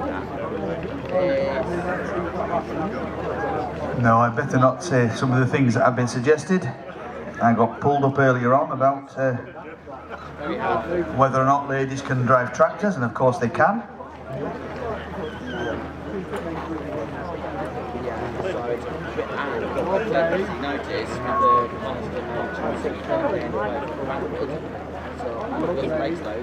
It's not easy standing up here trying to make folk interested.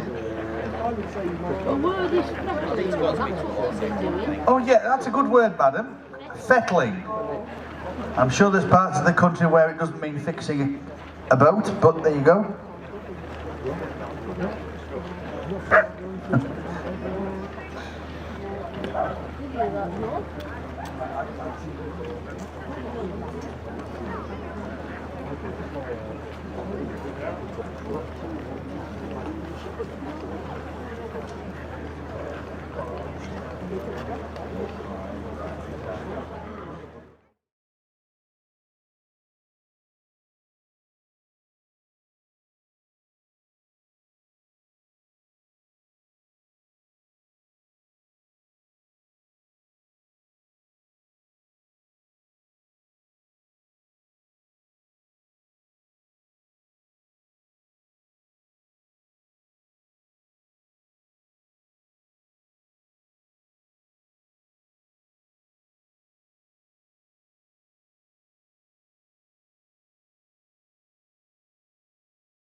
down at Barrow, who now specialise in having sinking boats instead of ones that go on the top. But you can go on there, you just go down the pier, pay your money, buy a ticket, and you can sail on Coniston in Victorian opulence. If you want to go on the shuttle to Brantwood, you have to go onto the Brantwood website. That's BRANTWOOD, which is the home of John Ruskin. For the money you pay online, you get a ticket across there. You get to go in the house, look at the gardens, spectacular gardens. And there's a cafe over there, so you can go and get a bit more caffeine if you're not caffeinated enough already. You can come back with the jitters.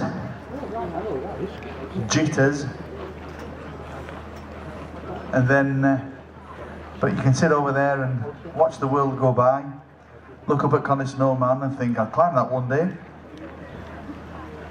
Coniston Old Man, of course, used to be the highest point in Lancashire.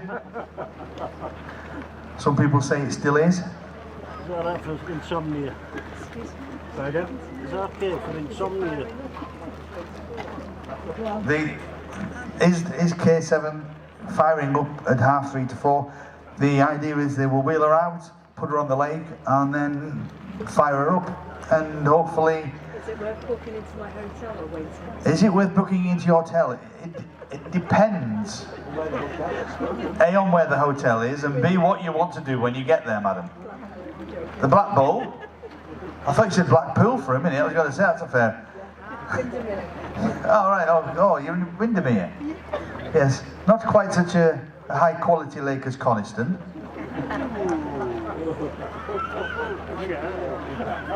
There's no seats, but lots of stools to sit on. Anyway, moving on.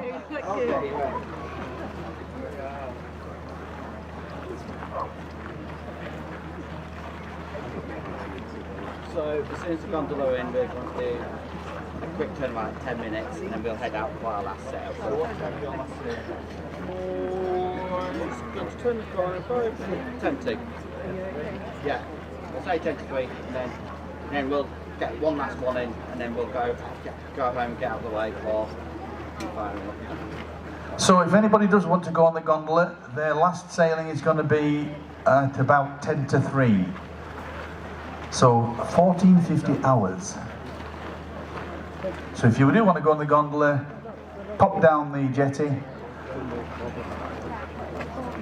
and the very smiley crew will take your money and take you on a journey back in time, back to the 1800s, when social media hadn't been invented and everybody was happy, even though they had rickets.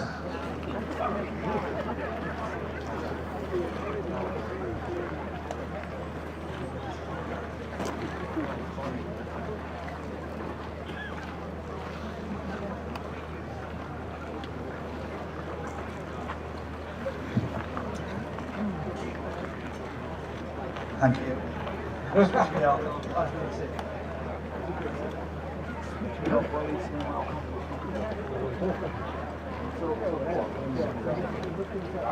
All right, there we go. Okay, let's go.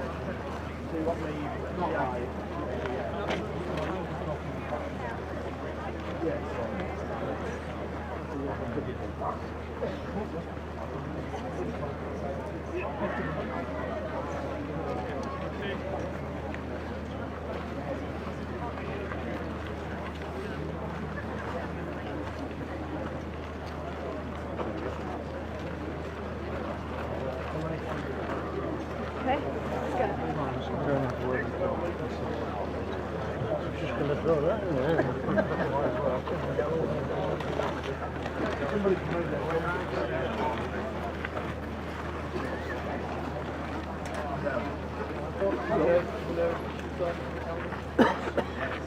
Round around 3 it's supposed to bring her out. On the water, across there, fire up there,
I can see the Cobb brothers down here, staunch supporters of the Ruskin Museum, come all the way from Northern Ireland.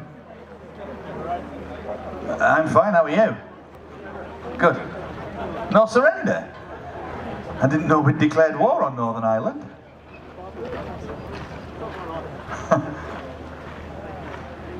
I think we're probably better leaving that conversation there.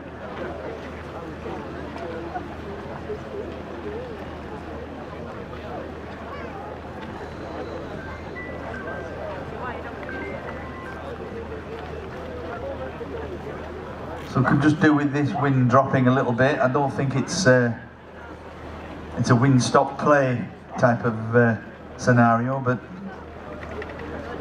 obviously we have to make sure that all the met checks are done, the meteorological checks that say that the course is okay for K7 to run. So if you can see a sailing boat out there, which I can see at least 2, 3, what they need, we don't.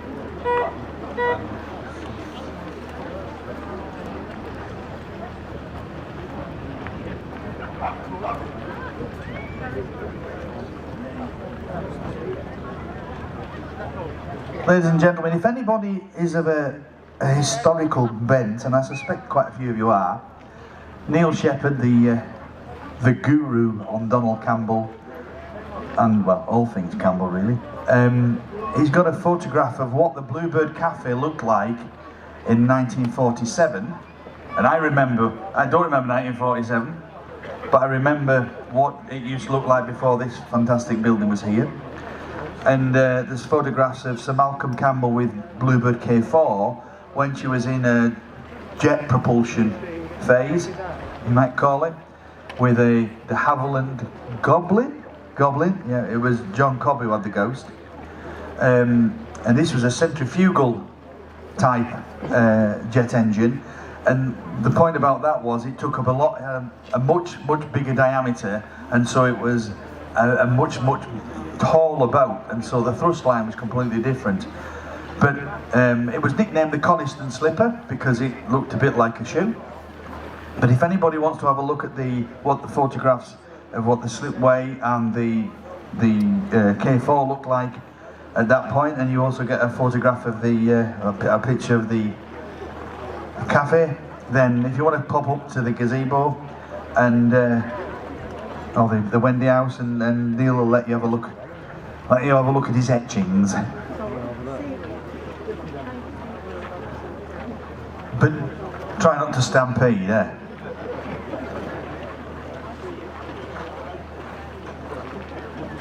And looks as though the dog trying to beat a retreat here.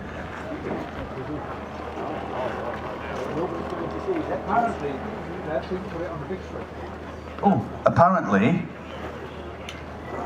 we can put it on the big screen at the back of the cafe. There you go, there's a real treat.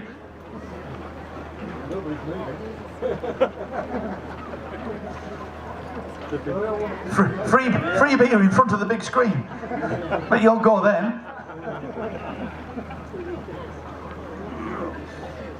I was only joking. It's like the sign in the pub that says free beer tomorrow, and it's always up.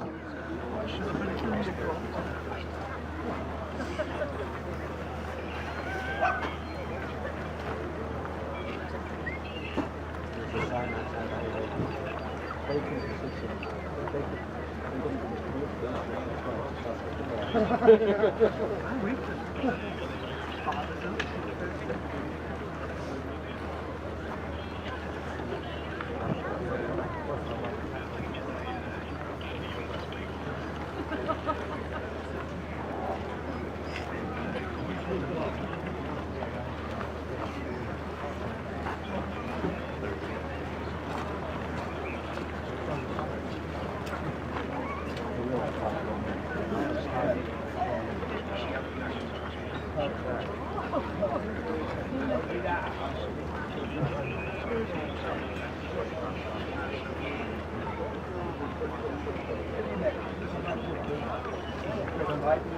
to meet you.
Use these to play the bike. Oh, good. Because the reason we're not Emergency vehicle. it's a Bluebird. No. Well, just after COVID, it was blocked by people trying to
is not good news for somebody, because that's the air ambulance, that's the Great North Air Ambulance. Another worthy charity along with the Northwest Air Ambulance. So that is probably, looking at its direction, it may well be taking somebody to Preston. So let's just hope for their sake that everything is okay in the end.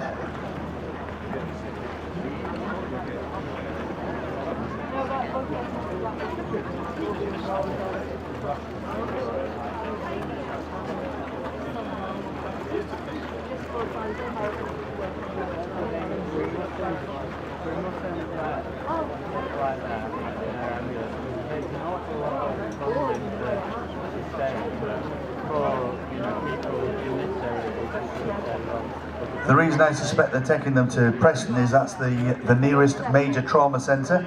So from this area you would go to either Newcastle or Preston. So, as I say, just let's... If you think you're not having a very good day because K7 hasn't been out, their day is worse.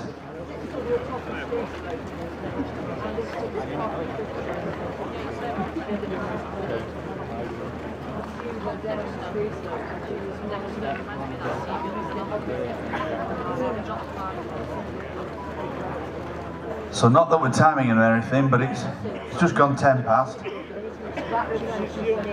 So no pressure, guys. Or actually, plenty of pressure, but in the right place.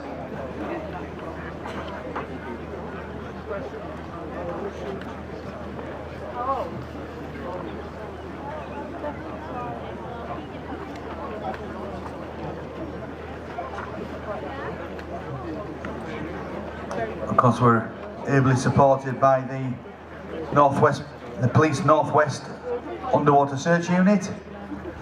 They're the guys dressed in black. They used to be boys in blues,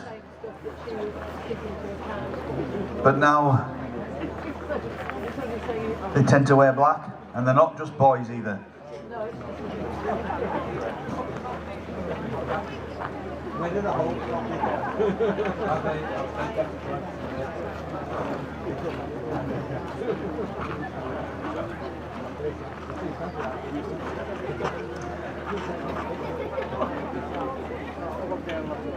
So, a question for the police underwater search unit.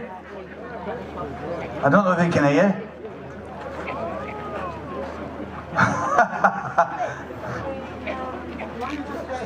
I was just going to ask, out of the male and the female pilots, who's the better one? Yep, thought that might be the case. They do amazing work, these guys. So, I think you should give them all a clap. Go on, give them a clap. I know at one level we pay their wages, but at another level, they're all dedicated people. They go out and do a lot of the jobs that most people wouldn't want to. So I think we thank them all very much.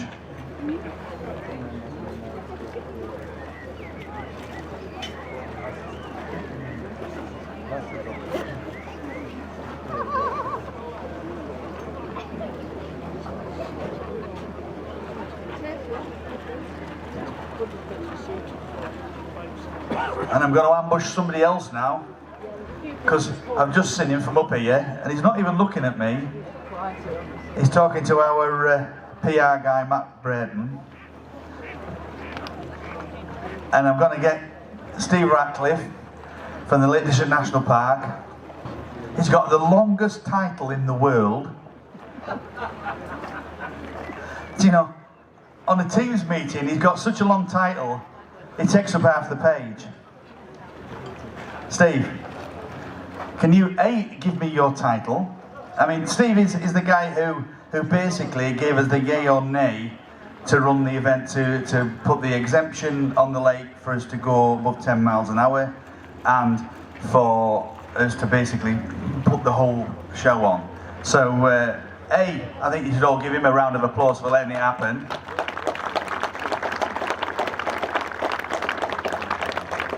and B, nobody ever speaks from the heart quite so much as somebody ambushed. So I'll hand you over to him, and then I'm going to get on the phone and find out the update from the engineering shed.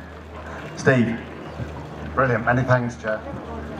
So yeah, folks, for the title, I guess, Director of Sustainable Development and Assistant Chief Executive of the National Park Authority, Chair of the World Heritage Site as well.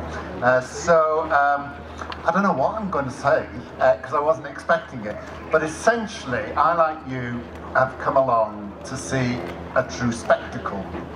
And I was very fortunate enough to be out on the lake when I saw K3 just run. And my body tingled, I guess, and I thought, what a spectacle, particularly with the backdrop in the national park. And I just hope, like me, you feel inspired by the events, I guess, wondrous by the events, and thinking of the history of this place, because it is full of rich culture, and certainly the Campbells part of that, and so long may it be, in truth. Certainly I saw the museum becoming developed, and that was also just brilliant to see K7 return, rightly so, and now to see it on the water, although I haven't yet seen it on the water, so I am very eager and waiting. But when I do see it in that water, I'll know it's all justifiable. So huge thanks to all of the community of Coniston and to the Ruskin Museum. Undoubtedly, they deserve your hello one. They deserve your applause because they're the true heroes of this, getting this boat back here and getting it onto the water. So many thanks, everybody. Thanks, Steve. Sorry to do that to you, but you know, you can thank me later. So update is from the engineering shed. They're just putting the covers back on, so just bear with them. They've just been doing a few final checks, and then they're putting the covers back on and should be out. So bear with us. Hurry up and wait.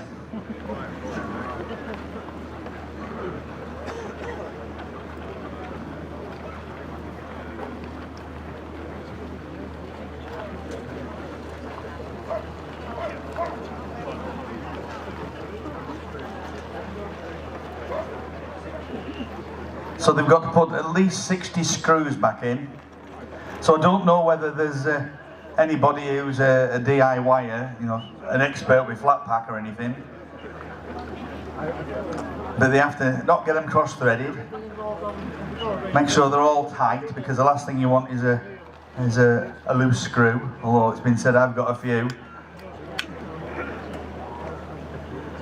I've just heard that there's a gentleman, I don't know whether he can hear, but on Coniston Hall campsite, there is somebody setting up a drone. Please stop setting up your drone. Otherwise, everything will stop just because of you. So unless you want to be lynched by, I don't know, how many folk are there here? What, a couple of thousand maybe? So unless you want them around your, I don't know, mini metro or whatever you're driving. That shows me age, doesn't it? If I said Vauxhall Viva, it would have been even worse, wouldn't it? But anyway, stop setting up your drone, otherwise it will be taken down.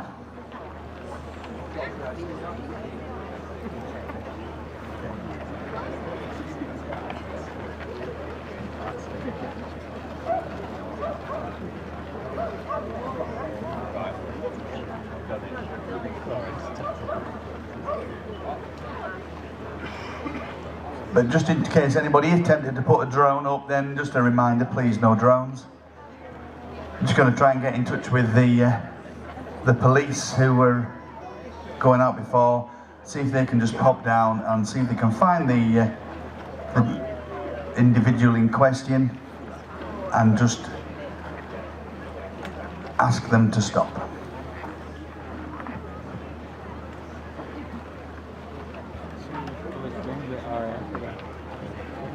Brilliant.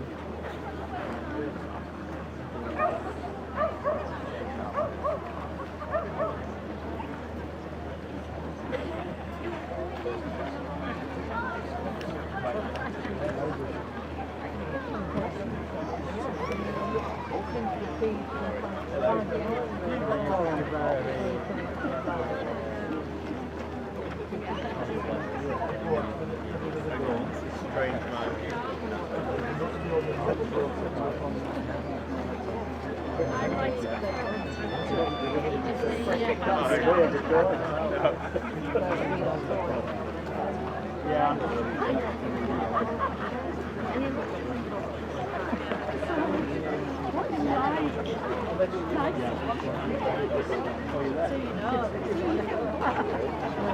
Yeah, can do. Police contact.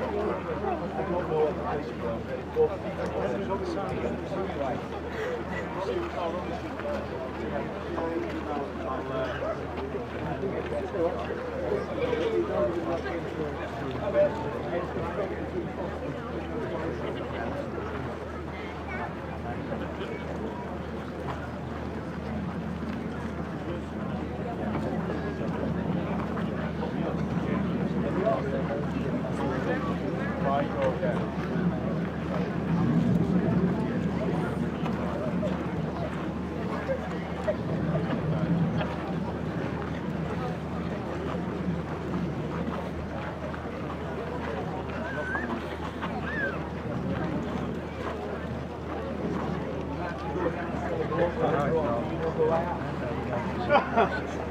I'll go now. Too late. Shit, that one, didn't we?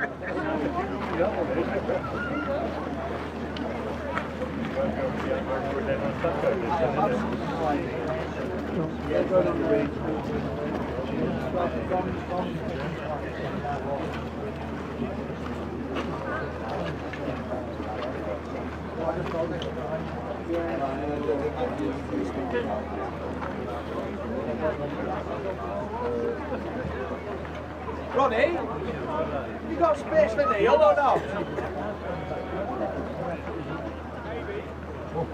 Well, maybe. He's already got his life coming now, whether you like him or not. That's a yes in different language.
the final few screws on the covers, doing the final sign off, because we have to sign it off. It's paperwork, don't you know?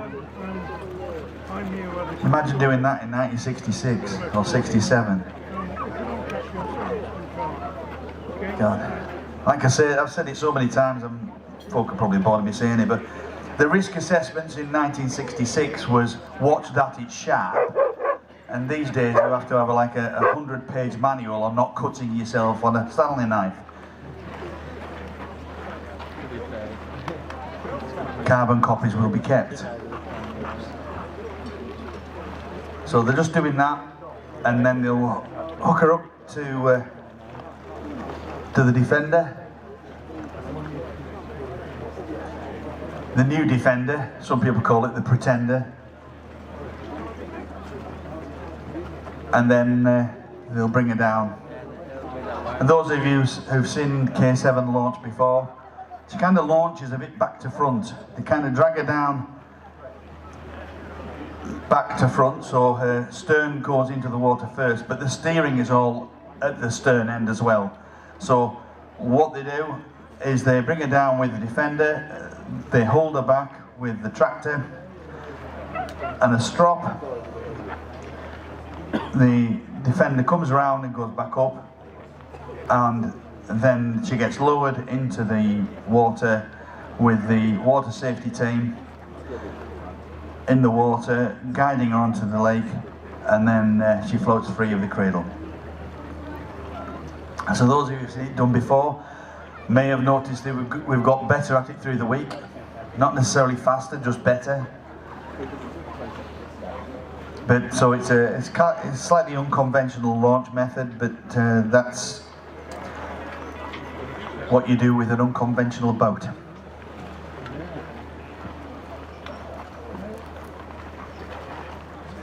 So does anybody know what if the back end of the boat is the stern, what is the front end of the boat?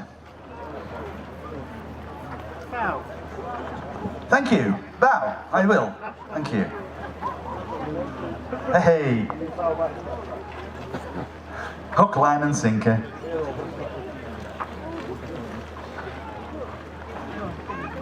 Kind of visual joke. Well, visual almost joke.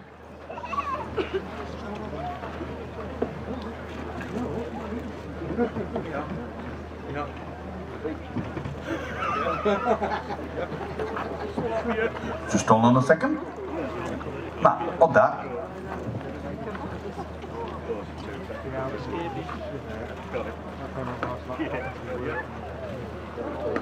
Those are good. Not on it.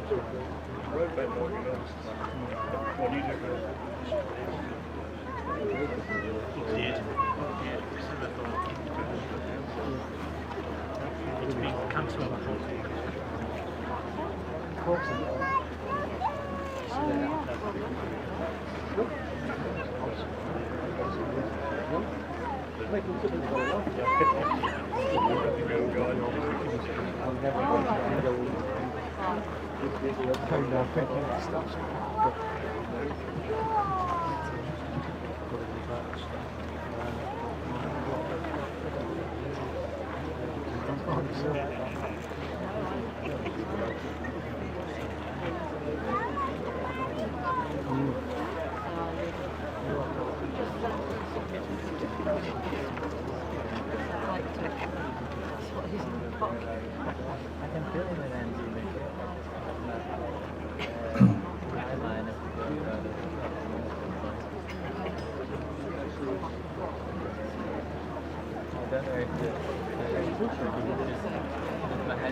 Mr. Whoppit is with Dave Warby in the boat.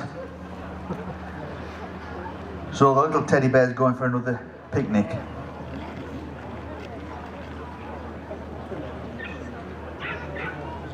So Mr. Whoppit is in the room.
Isn't it incredible, ladies and gentlemen? These engineers, they can spanner an engine into a boat, they can make jet aircraft break the sound barrier, but by God, they can't keep to time, can they?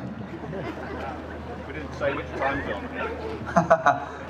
Didn't say which time zone. They're obviously Spanish. Mañana!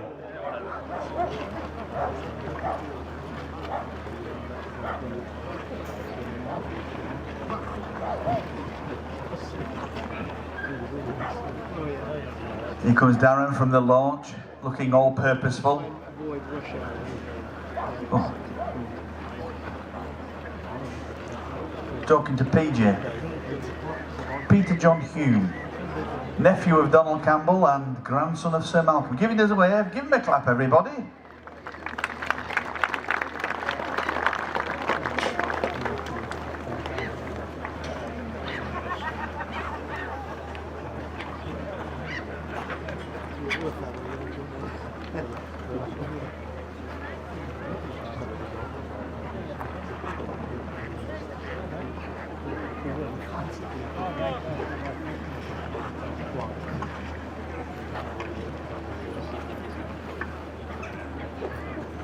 Same ground where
So there's a little bit of activity going on, folk walking backwards and forwards.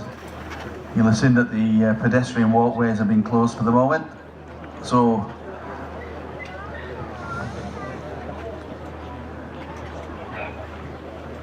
hopefully shortly, because there's only so much I can say, hopefully shortly K7 will come down. By gum, somebody's eating a Magnum down here, by gum.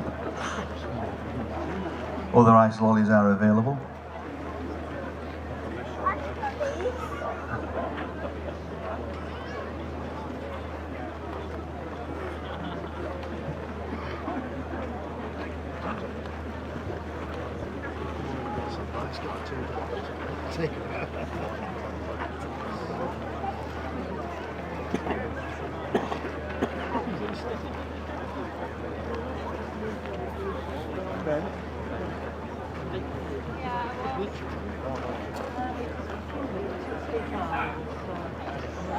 Yeah, my brother's just shown me something. I thought it was something I was supposed to read out, and I can assure you if I read that out, I wouldn't be doing this any longer. So thank you, Duncan, for the inspiration, but I won't be taking advantage of it. Oh, I've been told I need professional help.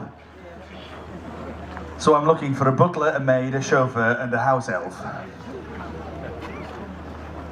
Yeah. Clean isn't always funny, Duncan. Oh yes, I would now.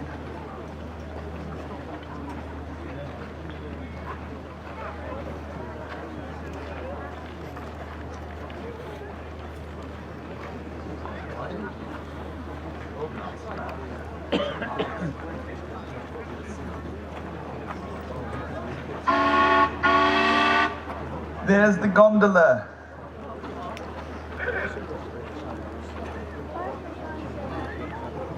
I think she's going to bed for the night, so she's keeping out of our way.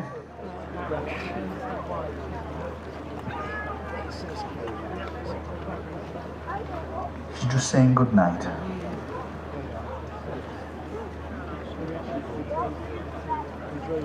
Usually if a lady makes noise like that, it usually is a good night.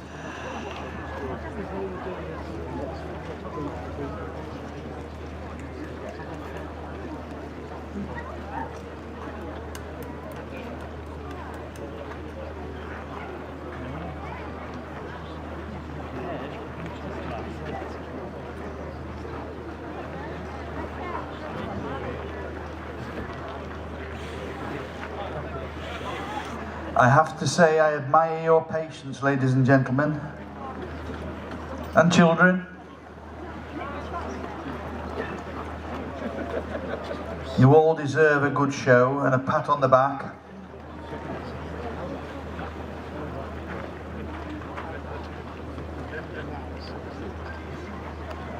Your patience is admirable. Admirable. Admirable's a different thing, isn't it?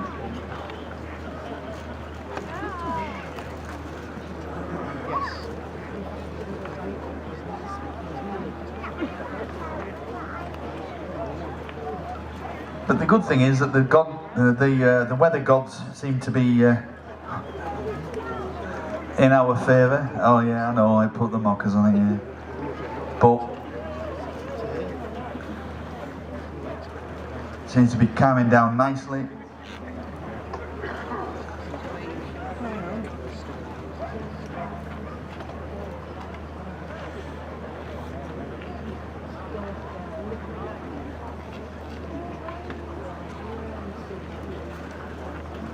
Okay, let me see what I can do.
Have to have a long run, maybe.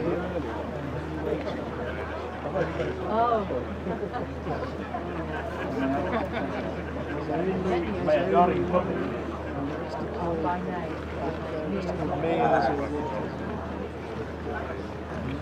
So, ladies and gentlemen, how many of you are into motorsport and things like that? Okay, a few motory type jokes. Ish. How many of you heard this one? Got a mate who got arrested by the police for drinking battery acid. You're going to charge him in the morning. I was on my way here, I had to put some air in my tyres. £2. That's inflation for you. Final one. Got a mate who drinks brake fluid. Says he can stop any time.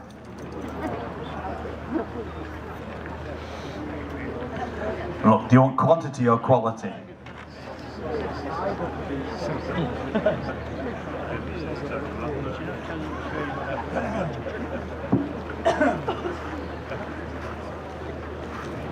It's not easy standing up here, you know.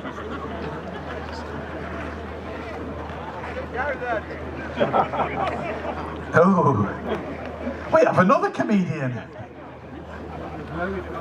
Just the one, yeah. Yeah, we've got one. We've just one's just come out of the audience.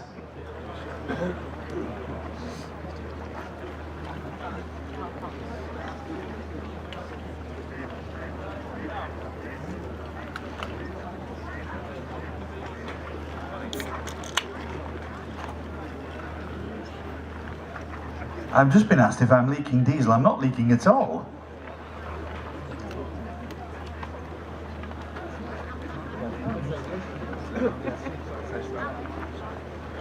It could be Jet A1.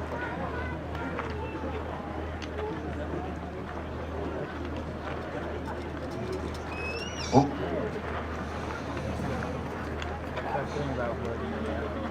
It's a bit like Stingray. Are any of you old enough to remember Stingray? Well, anything could happen in the next half hour. We hope.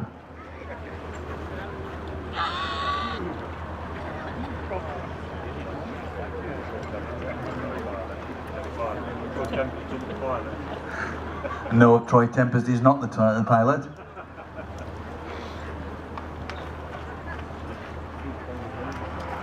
I don't know who's playing Marina.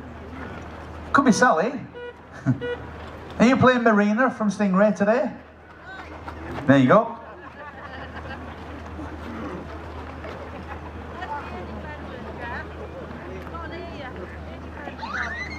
Yeah, best advice, wear ear defenders when I'm talking. Here's another fun fact when you're talking about Jerry Anderson type puppet things. Thunderbirds. The strange thing is that the two main people who've organised this, me, I'm Jeff, and the director of the museum is called Tracy, so you got Jeff Tracy.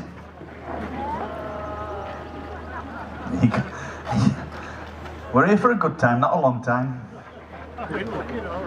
Yeah. My dad always used to say, I don't drink, I don't smoke, I don't swear. I might not live to be 100, but it'll feel like it.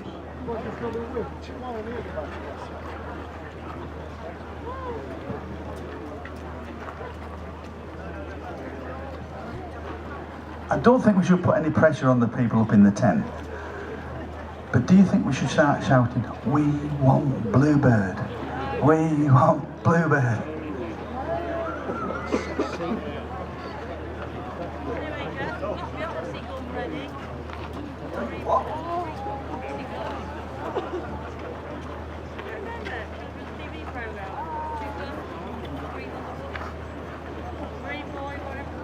No. Probably am, but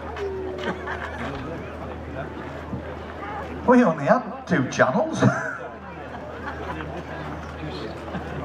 not like the posh folk down south that had 3. Yeah. Anybody ever remember the... It's hard to imagine, isn't it, that not that many years ago they were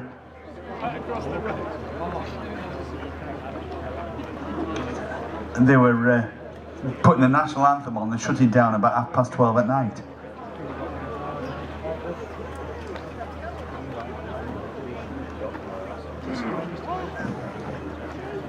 Here comes K7, she's just coming out of the tent.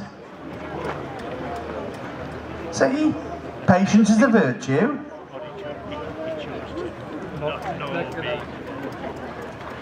Here she comes marching out of blue.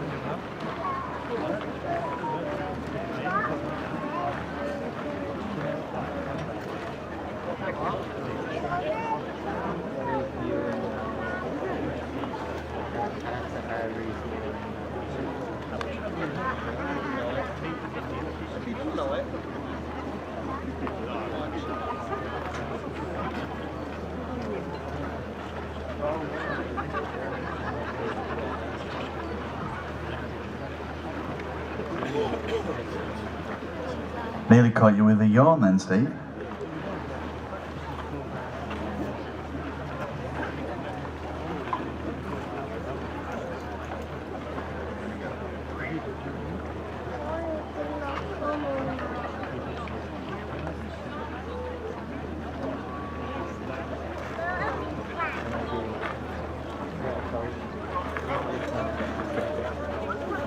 So, second pilot, David John Gibbs, DJ, give him a wave. There you go.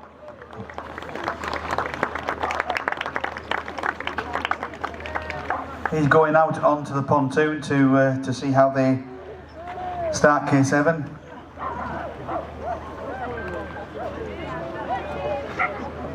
DJ is an accomplished pilot in his own right. He's an instructor with the RAF. I think I'm right in saying he's the display pilot for the Jet Provost, among other planes.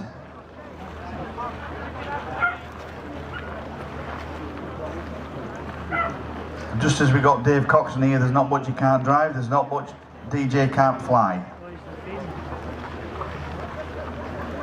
He's also a hydroplane racer, so those two skills go hand in hand, so it makes him the perfect candidate for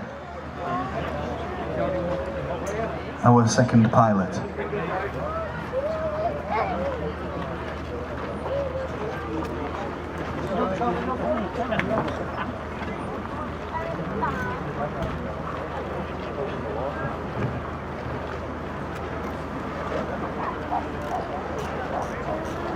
So there she is, K7, all bolted back together.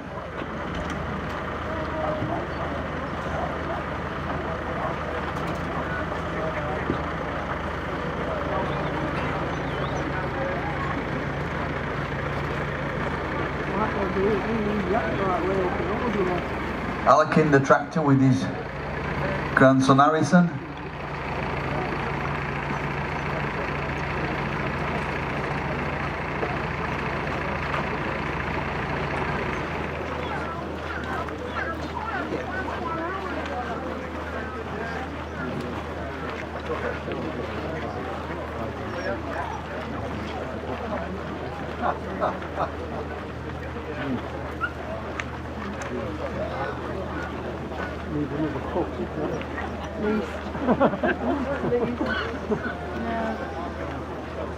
I'm looking at it now.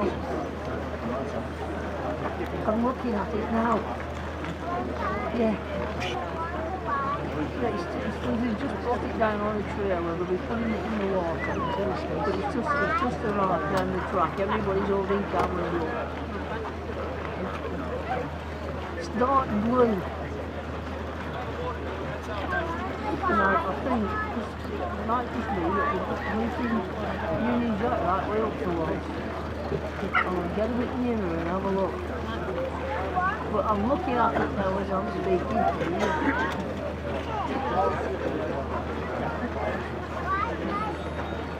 you. not in it yet. It's on a long sort of thing, and the tractor's holding it back, and it will go into a thing in the water, and then they'll crack up the engine, and it'll have a float down there. Right, I'll speak to you again in a minute. Alright. Right. No, well, there has been a bit of trouble with that front door. Don't worry about it. It's nothing, no problem with you.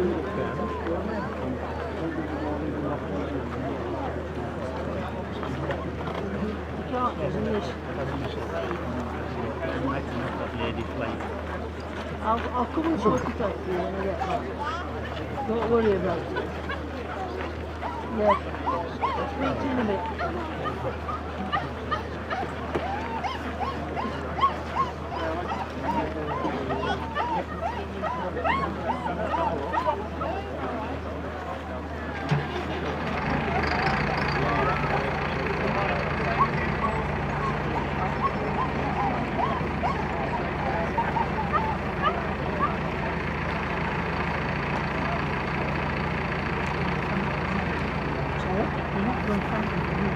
Well, that's all right. Been here for a very long time. I'm never on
So ladies and gentlemen, there you go, K7's out on the water. So I'm a master of stating the bleeding obvious. So they've spun around and the towboat will come out and take her out to the start pontoon. The weather's fantastic. It's about just perfect weather for a bottle of beer, really, isn't it? A wonderful bottle of beer from the Bluebird Cafe. It's good beer in the Bluebird Cafe.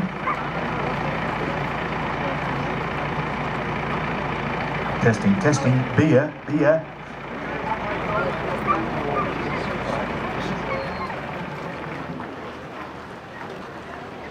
And if anybody's up in the village, go and take advantage of Lakes and Country.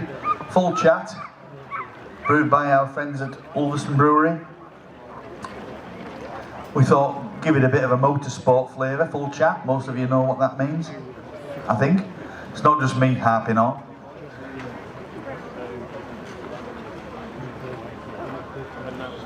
But the beer in the Bluebird Cafe is excellent, and if they're listening, I don't mind doing a bit of quality control for you.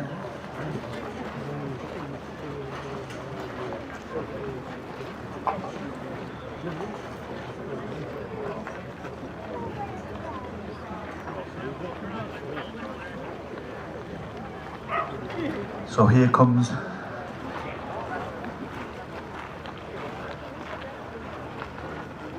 I won't start singing a slow boat to China, a towboat to China.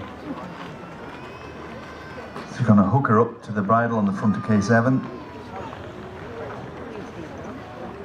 I can see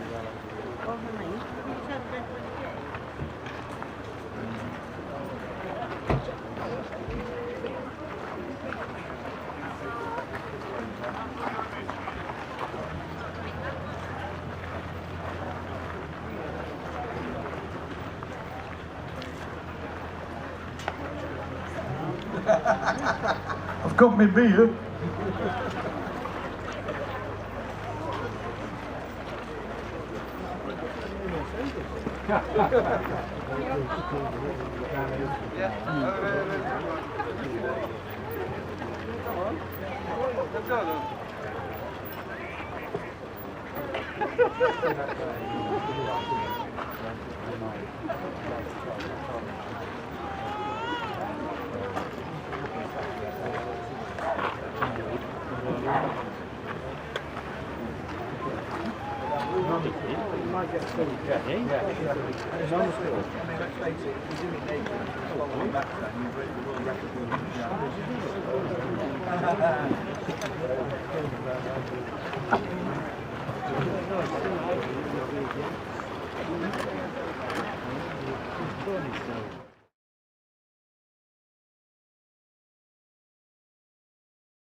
Bluebird Cafe. I've just been given some refreshment to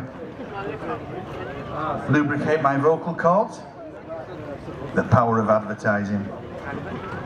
Bottle of Bluebird K7. Almost as good as our full chat.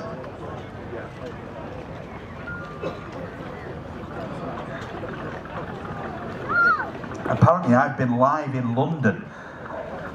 People have heard me. But given that every time I mention something from the Bluebird Cafe I've had ice cream, I've had hot chocolates, I've had bottles of Bluebird K7. Sorry, just K7. I'd really like a nice Mercedes.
Behind the start pontoon, and that's because she's going to head south, but the start port is on her starboard side, so her right hand side, so she has to go behind the start pontoon, if you understand me, so that the starting the pipe that goes on from the Palouse, if you look at the start pontoon, you can see it looks like a white torpedo.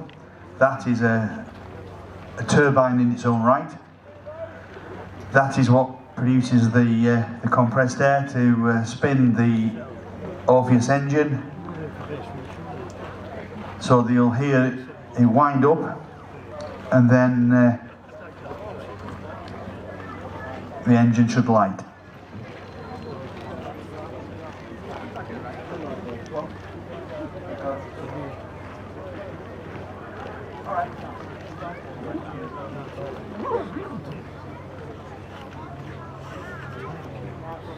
So that bit of kit is known as a Palouse, and it's the standard way of starting the engine on a Folland Nat, which is the engine that that K7 has in her, the Orpheus.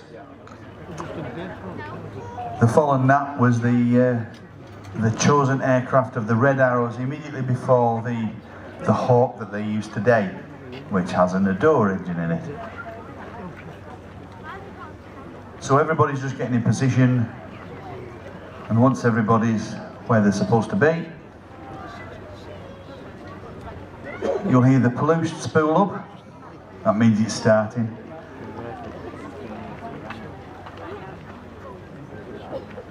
And then you'll hear the engine of K7 spin up, and then you'll tell when she started, let me tell you. That on its own right it's quite a spectacle.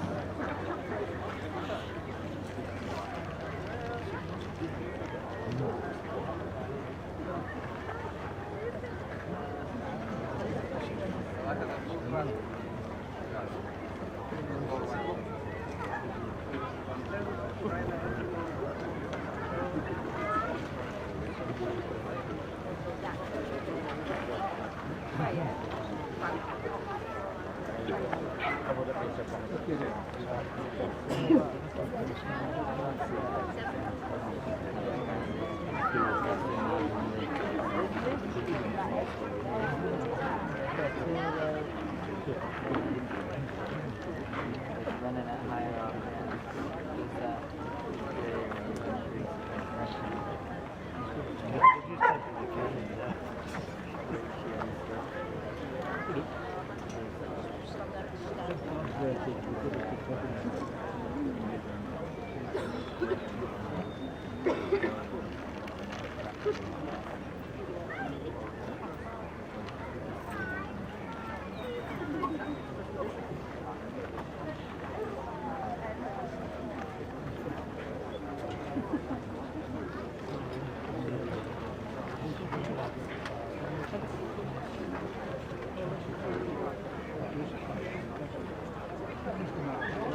That's all.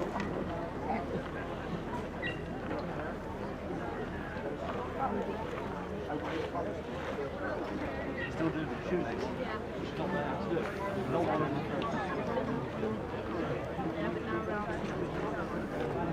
Can you still see above me?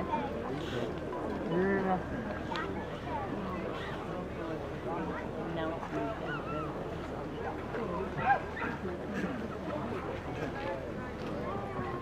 see the thing.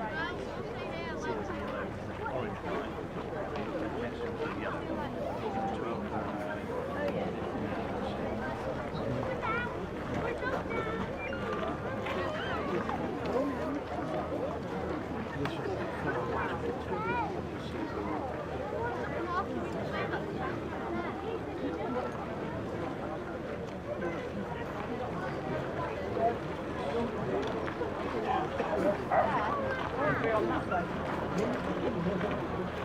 12.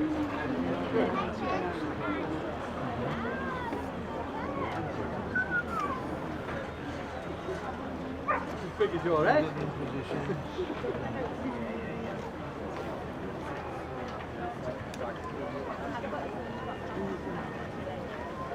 Did you get the bike? Ah, right, brilliant. We got Lillian Pinterest away. Oh, we'll give him a wave. She's going to give Ed a wave. Come on. Hey. Yeah? Yeah, I can see you. Up there. Yeah, give him a wave. Matt. Hey? Down here. Oh, right, down here. Oh, no. Right.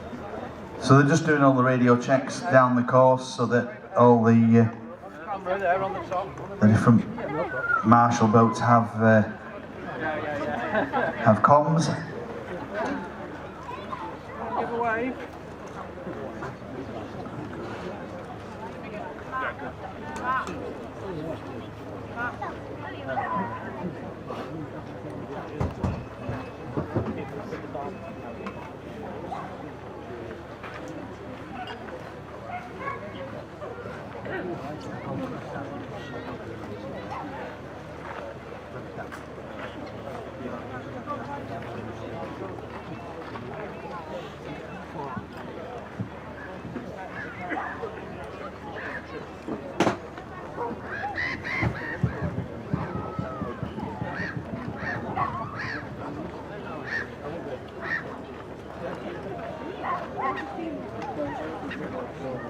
Okay, Bluebird's just confirmed comms.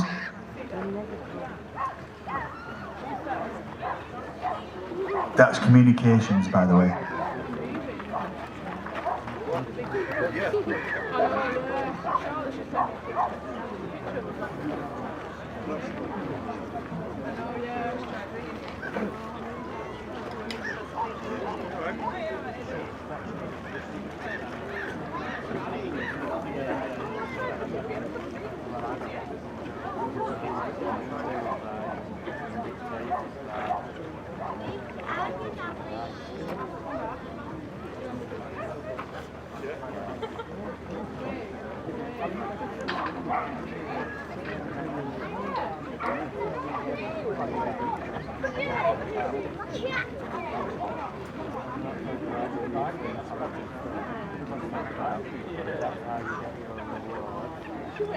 It's grand to see the youngsters down. Obviously it's after school, so it's really good to see them down here. Watching British engineering icons at work.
Okay, course confirmed clear.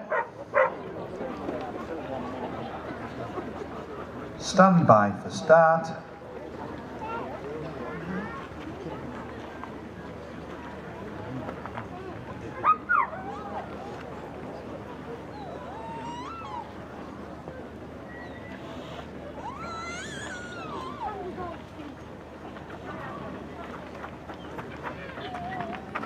Final weather check.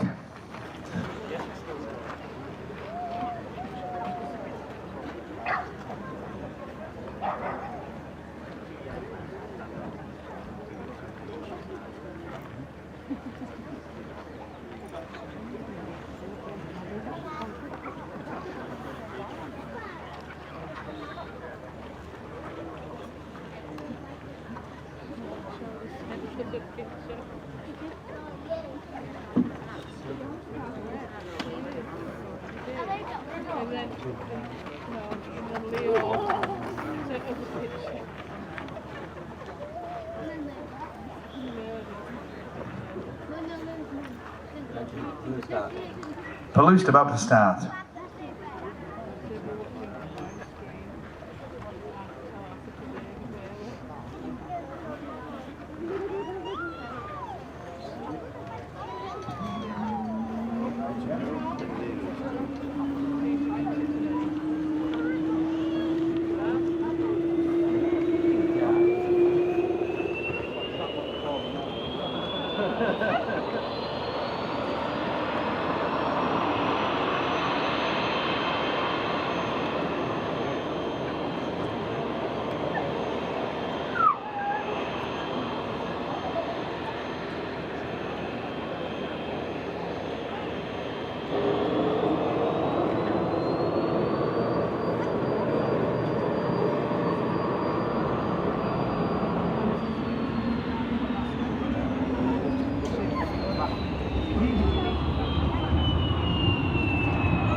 And there she goes.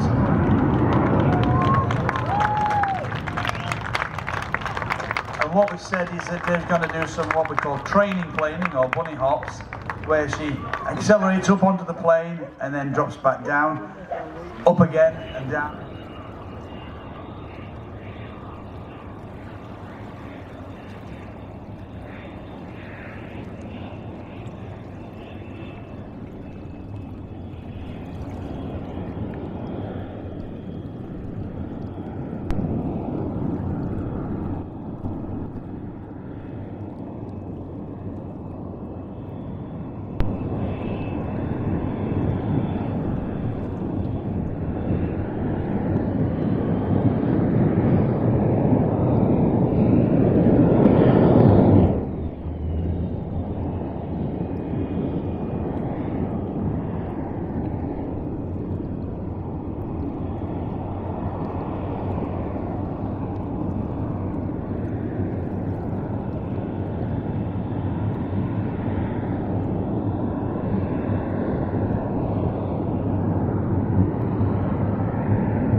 I'm not sure if they're going to tow him back to the pontoon and clean it, or whether they're going to come all the way back to the jetty and clean it, but she's up on the plane, the old girl. So the engineers have done a good job.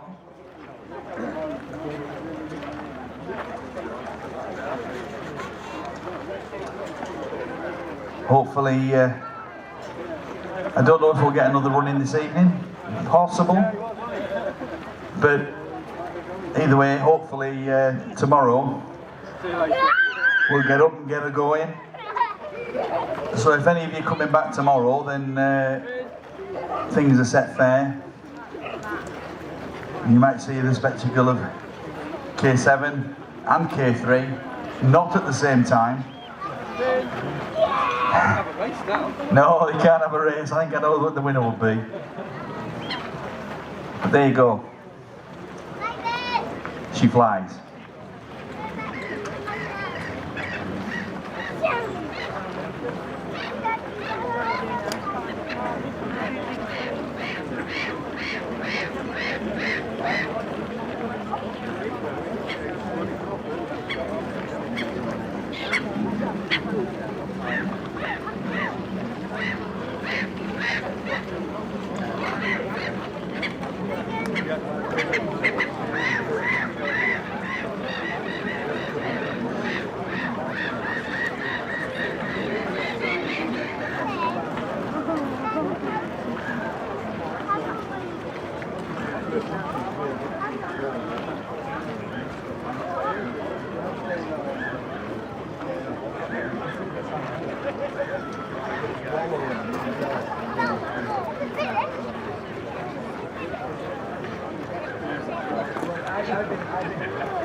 afternoon.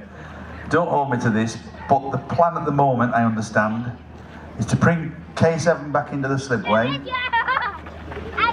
We're only allowed to refuel at the slipway or on water. Sorry, or on land. So the idea at the moment is to bring her in, give the screen a good clean. That's what the problem is. Give the screen a good clean, refuel, and try and get another run in. We're going to try. If you don't try, you can never succeed. So, oh come on, a bit more enthusiasm. Blimey, hellfire! We've just swum the channel. No, I know. They've seen it. They've gone home.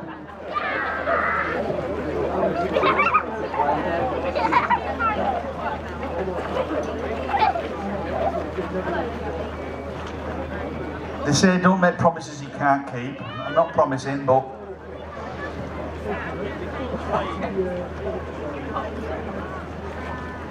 I'm in sales. I am cautiously optimistic.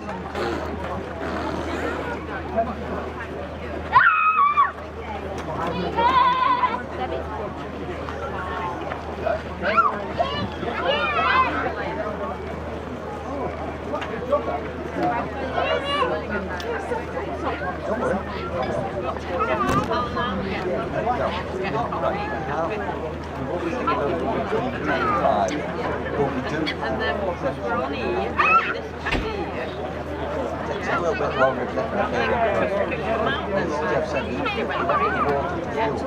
We're not allowed to fuel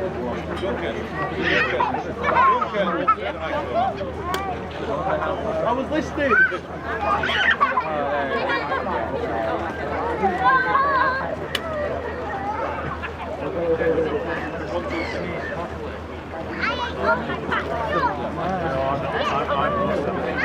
Yeah, I'm not sure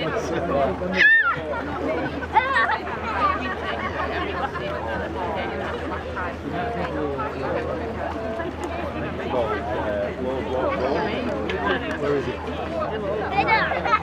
Debbie. How many? Is it big? You bounce off edges. Walls get softer with me.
So K7's been brought to the jetty. My understanding at the moment is they're just going to refuel and clean the canopy.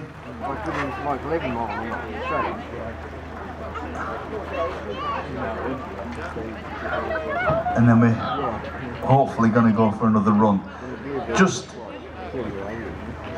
while they do that, I've got Gina here, Gina Campbell. What do you think of that? Yeah, well, Dave, I don't know if you can hear me, but that was just absolutely amazing. 3 cheers for the... Hooray! Hip hip! Hooray! Hip hip! Hooray! Also known as thank goodness for that. Do you know, I reckon this man is a comedian at heart. He's a typical, no, I don't know what I'll say. Dave, I'm so proud of you. I'm so proud of the engineers. I'm so proud of, well, the Ruskin Museum for putting on this event. For, you know, at the end of the day, ladies and gentlemen, you know, the Ruskin Museum have put this event on for everybody here to enjoy. And, you know, without their dedication and support, this would not have happened. So, you know, Jeff Carroll, Tracy Hodgson, Anne Hall, and the other trustees, you all need a huge, huge thank you from everybody that's here, because it wouldn't have happened.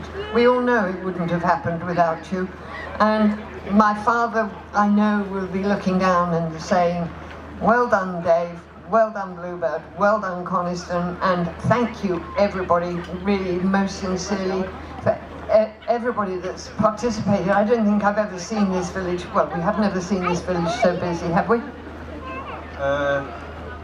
Probably not. I mean, I think the village has been a bit quiet, but, you know, if you're at a loose end and we're not doing anything down here, then pop up there, buy yourself something from one of the shops, because I'm sure they'd... What do they sell? What do they sell? Well, blimey.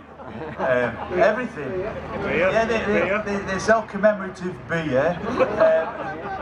So really, you see, all the action is down here.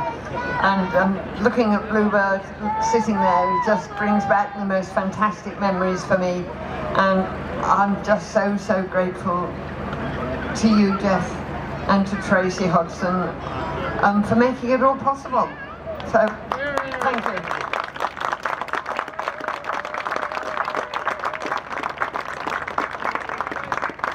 Thanks, Gina. Where's Robbie gone? He was here a minute ago. Well, he's not that tall, I can't see him. Where's he at? Robbie!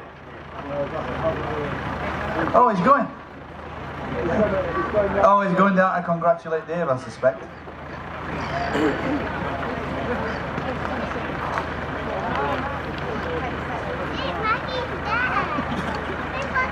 But there you go. Lifted her skirts and off like a scolded cat. Just hang on.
Huge thank you to Horizon Aircraft Services who made this possible. They're the guys at St Athan who have all pulled together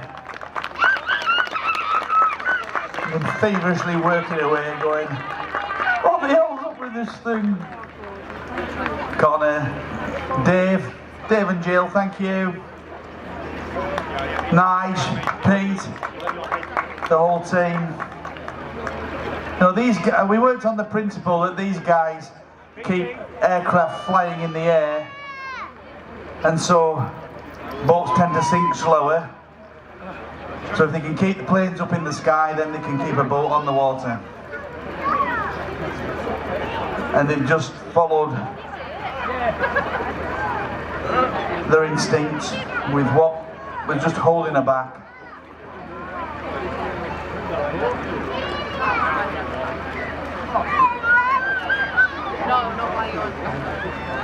And you saw the result.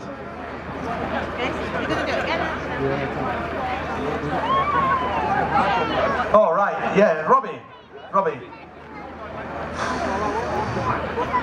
Robinson was in the 66-67 campaign team. So I'd just like to pick his brains a second as to how did that feel? Wonderful, quite fantastic. Thank you to everybody. Thank you to the Musket Museum people for putting this on. All the people that helped, but most especially to that man who's come all the way from Australia to make this happen. Thank you very much, Dave. I know I've said a thank you to you personally, but I'll say it publicly. We owe you a great deal. Thank you very much. And let's have a few more runs. Thank you once again. Okay, Jeff. There you go. Neil Shepherd, Bluebird and Campbell guru, was there in Loch Fad when the Bluebird project ran here. So it's a shame that didn't happen yesterday, because that would have been the 67th anniversary of Campbell's last successful record here. But one day late, I think we configured that. I think it was great to see K7 and Dave up on the plane, heading south down the lake, against the very familiar backdrop of the Grisdale Fells. I just think that's absolutely iconic. And if you look at if you were to take a picture and put it in black and white, you would not be able to tell whether it was taken in 1966 or in 2026. And I think that's what we're all about here in terms of celebrating K7 and celebrating what might have been all those years back, and celebrating the legacy of Donald Campbell here at Coniston. Okay, and we've just got an update. Unfortunately, because the engineers, they know what they're doing.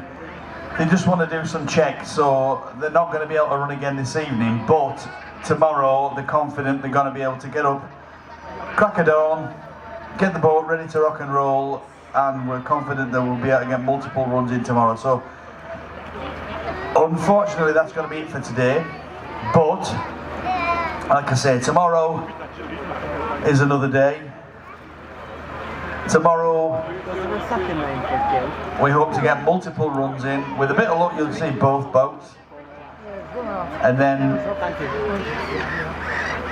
we can let her do what she's supposed to do. So the engineering they want to do some canopy off checks. Sorry, not canopy, they want to do some engine cover off checks, which just means another 60 something screws to undo and another 60 odd screws to redo. But fist bump with Connor, come up here mate, come on. No, what do you mean no? He was threatening to come up here and do jokes with me earlier on, so he can come up here and do a little congratulatory hug. Come on, bud. Well done. How does that make you feel? Oh, that's made my day. I hope it's made everyone else's day. We'll do it all again tomorrow. There you go. He's a man of many words, this lad. I don't want to take your job. That's the problem. He can bleed and have it. Yeah. We'll let him go and play with his spanners. He just said he's got 6 million screws to remove. I've told him 1 million times to stop exaggerating. That's the best one yet. So sorry, excuse the kind of banter and mirth, but you've no idea what a weight off our minds that is. That, you know, we've cracked it between us. Well, between them and I've just been given some love hearts. I'm sorry, Libby, I'm married.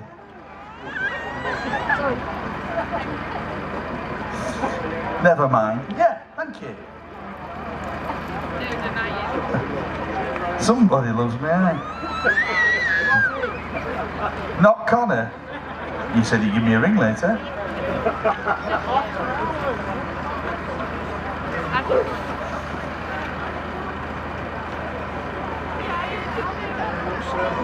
You're welcome.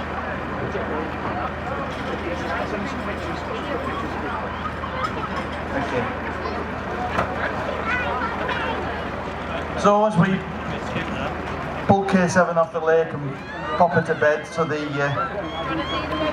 called them spanner monkeys before, but I take it all back. So the engineers, highly qualified engineers, technical gurus, can go and make sure everything's as it should be, so we can get her out on the lake in the morning. And if anybody's here tomorrow, is anybody coming back tomorrow? All right, okay, so we've not done that bad a job then.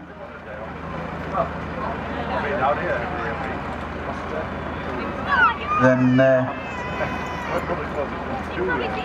as long as the weather gods play ball,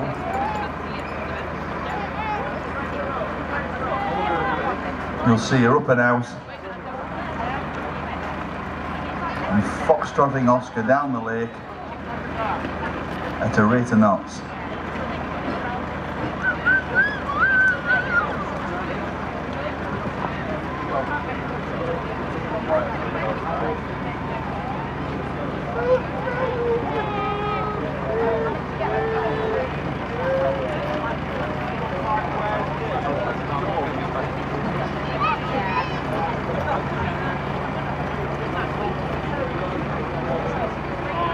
No, it's not switched off. Oh, a lady wanted to turn me off.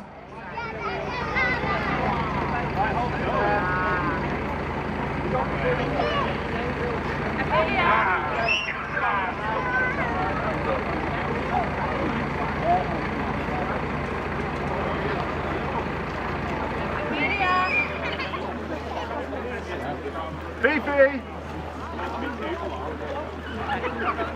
Ophelia! Just a quick note for anybody who is worried about getting locked into the car park, you won't be. We're not that cruel.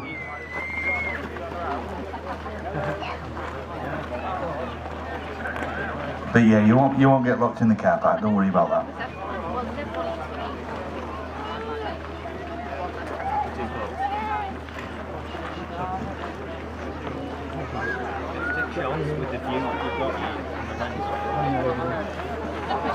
You'll be pleased I'm just going to go quiet for a moment or two. I'm just going to go and see if I can find Dave Warby once he's decompressed a little, because I'm sure that was quite a moment for him.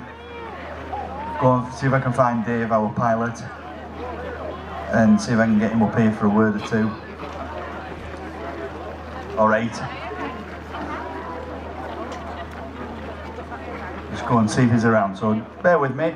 I'm sure you'll all enjoy doing things with the tractor and K7. I'll be back in a more.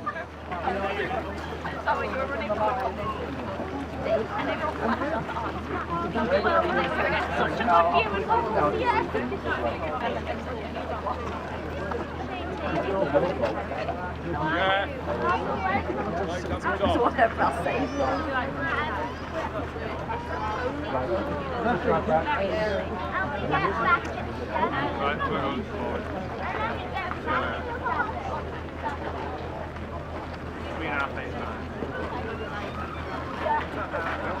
By about 9. Yeah, you're more welcome.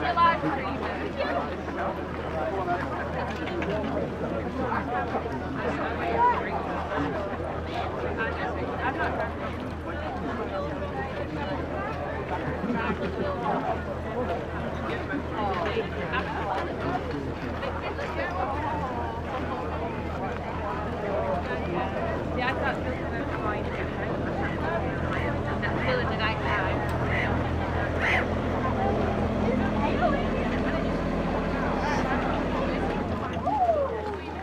Yeah, your list is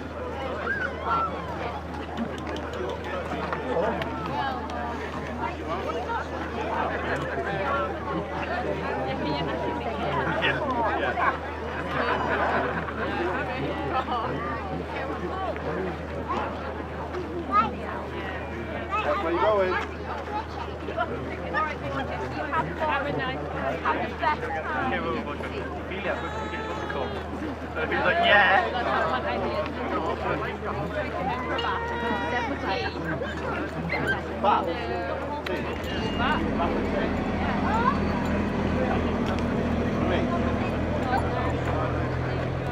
No, I went one.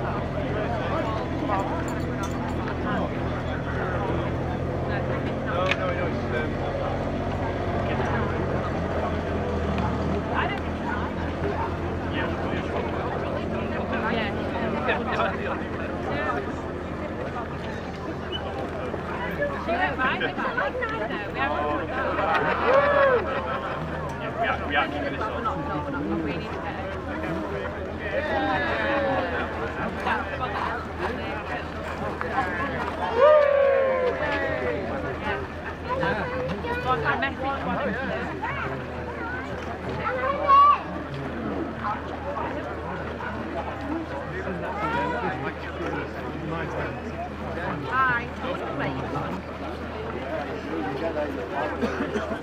Hi.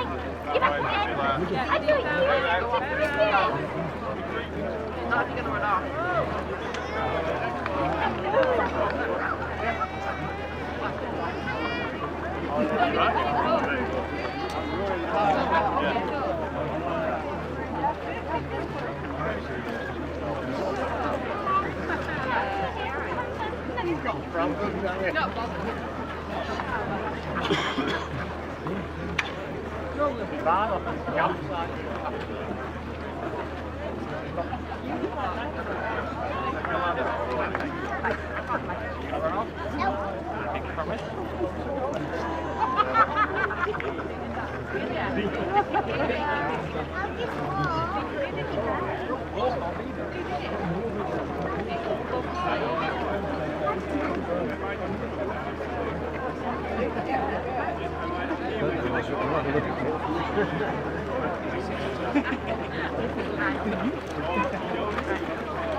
Right.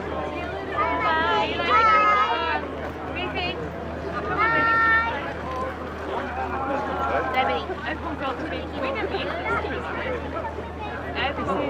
Nana told us to wave the camera.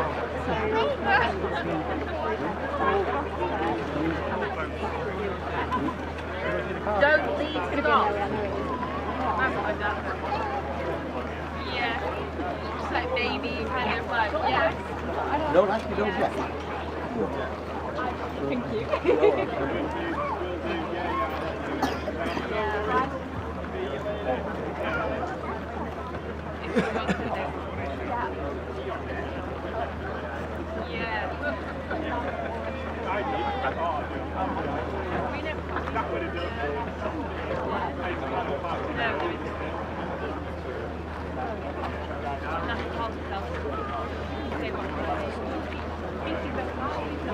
Amelia, come on babe, come back this way. Shall we go home? See Molly Bob? Yeah.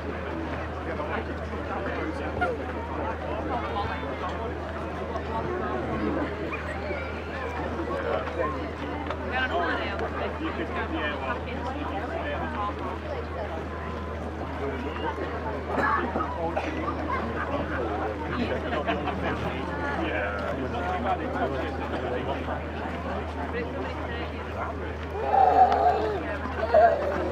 I didn't even set up a web page.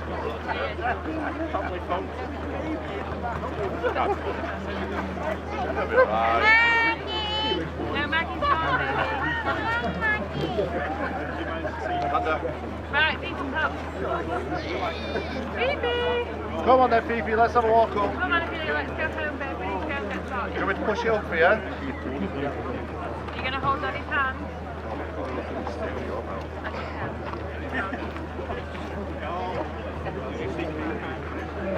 Yeah. Oh, I'm not allowed to choose this one. Here, Phoebe. He's like, I want to try. She's in her outfit here.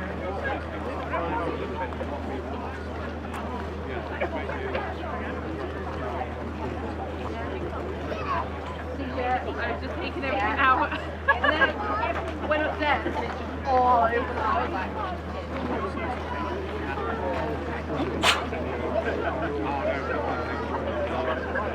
she literally gets home and she doesn't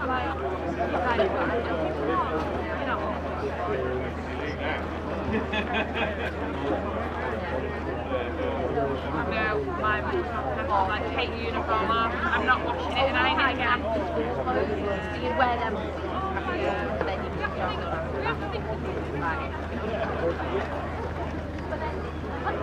It would have just been a clean job. Yeah, obviously. Yeah.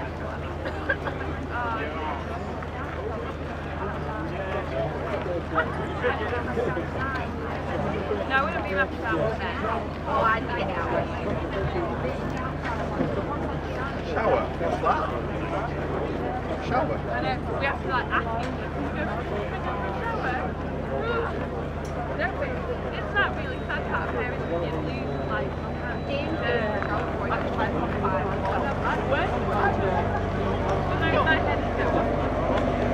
I argue with myself on my own myself. I'm going home, just tell the straight, I'm going to shower. And then I get home and go, right, I'm off in shower. I'm like, why am I doing that? Yes, I am. You just get You have a key to the workshop, like your helmet and I'm like, oh no, don't leave me with more. They must be here because they're looking this way.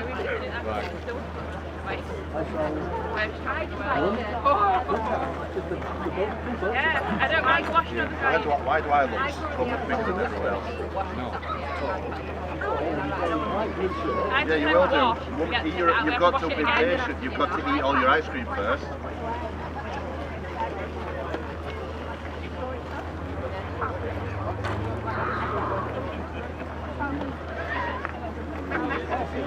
Yeah, I wish I had the same. Yeah, it's not that I've got the book 4 people last week. You might use it your own. Now, oyster whale. No, sometimes It's not here for it. I'm 3 So, I'm we might have. I do. Well, I don't care. I do the cooking. I literally separated it out and I'm like, no.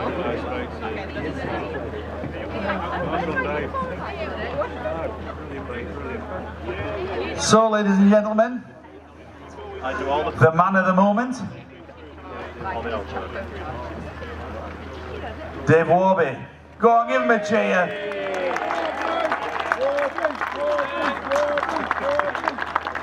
So, Dave, how's it feel?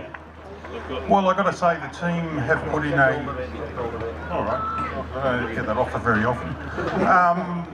I've got to say the team have really put in a good effort with this. We have had a fuel issue, and the guys in the engineering team have done a fantastic job to resolve it.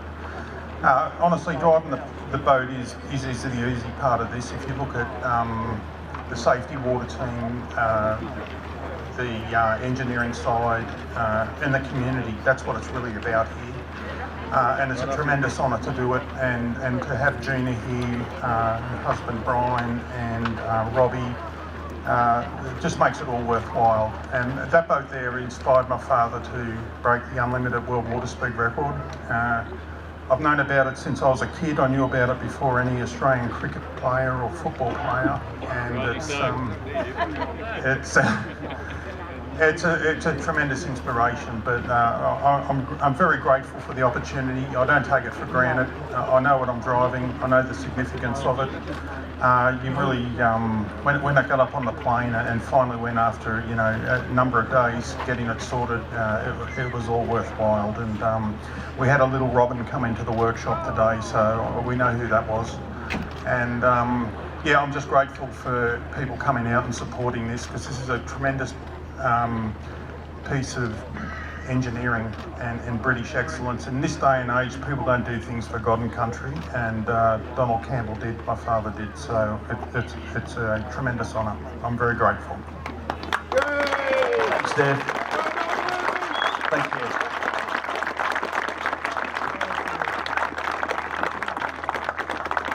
So, tomorrow is another day. It's been a long old week. Made slightly longer by my drivel. But thank you everybody who's been here all week. You're an amazing example of British fortitude. At least you didn't chuck it down all week. Dave did tell me if anybody's interested, what speed Dave got to, it was just over 100. But so he was putting it down. Because I had vapour all over the windscreen, and I couldn't see my landmarks. I'm not going to risk historic motoring accidents. Thanks, Dave. So yeah, he just had some vapour across the windscreen. So we just got to. One of the things that the engineers are going to do is understand where that's from, and just make sure it doesn't happen again. Because if you're going to be rattling down the lake at 100 miles an hour, it's quite handy to know where you're going.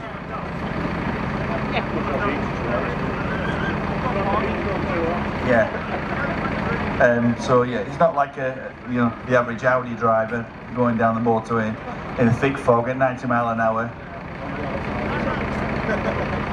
with 1.6 mil left on his tyres.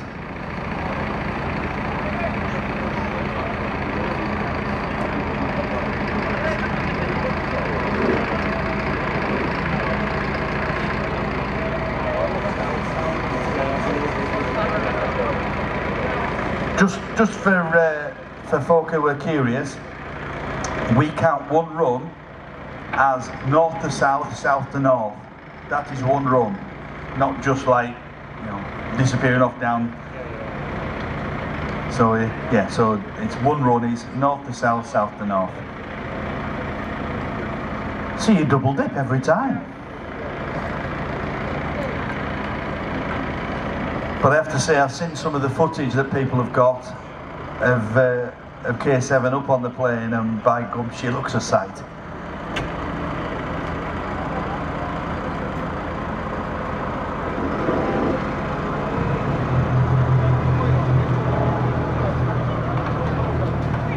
Dave never realised he had that many groupies.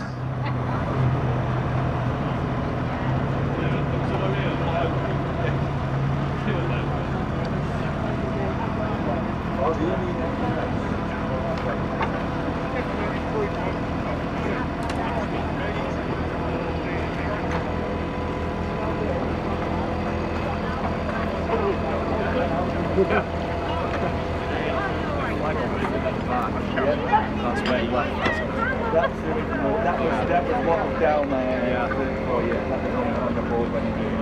Nice touch. Well, that was there. That's the other problem. We haven't. Thank you. 7:30 saved your balance.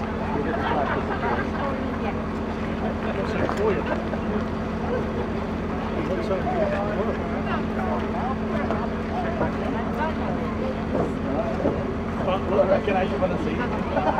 You'll enjoy it. Okay, that's fine.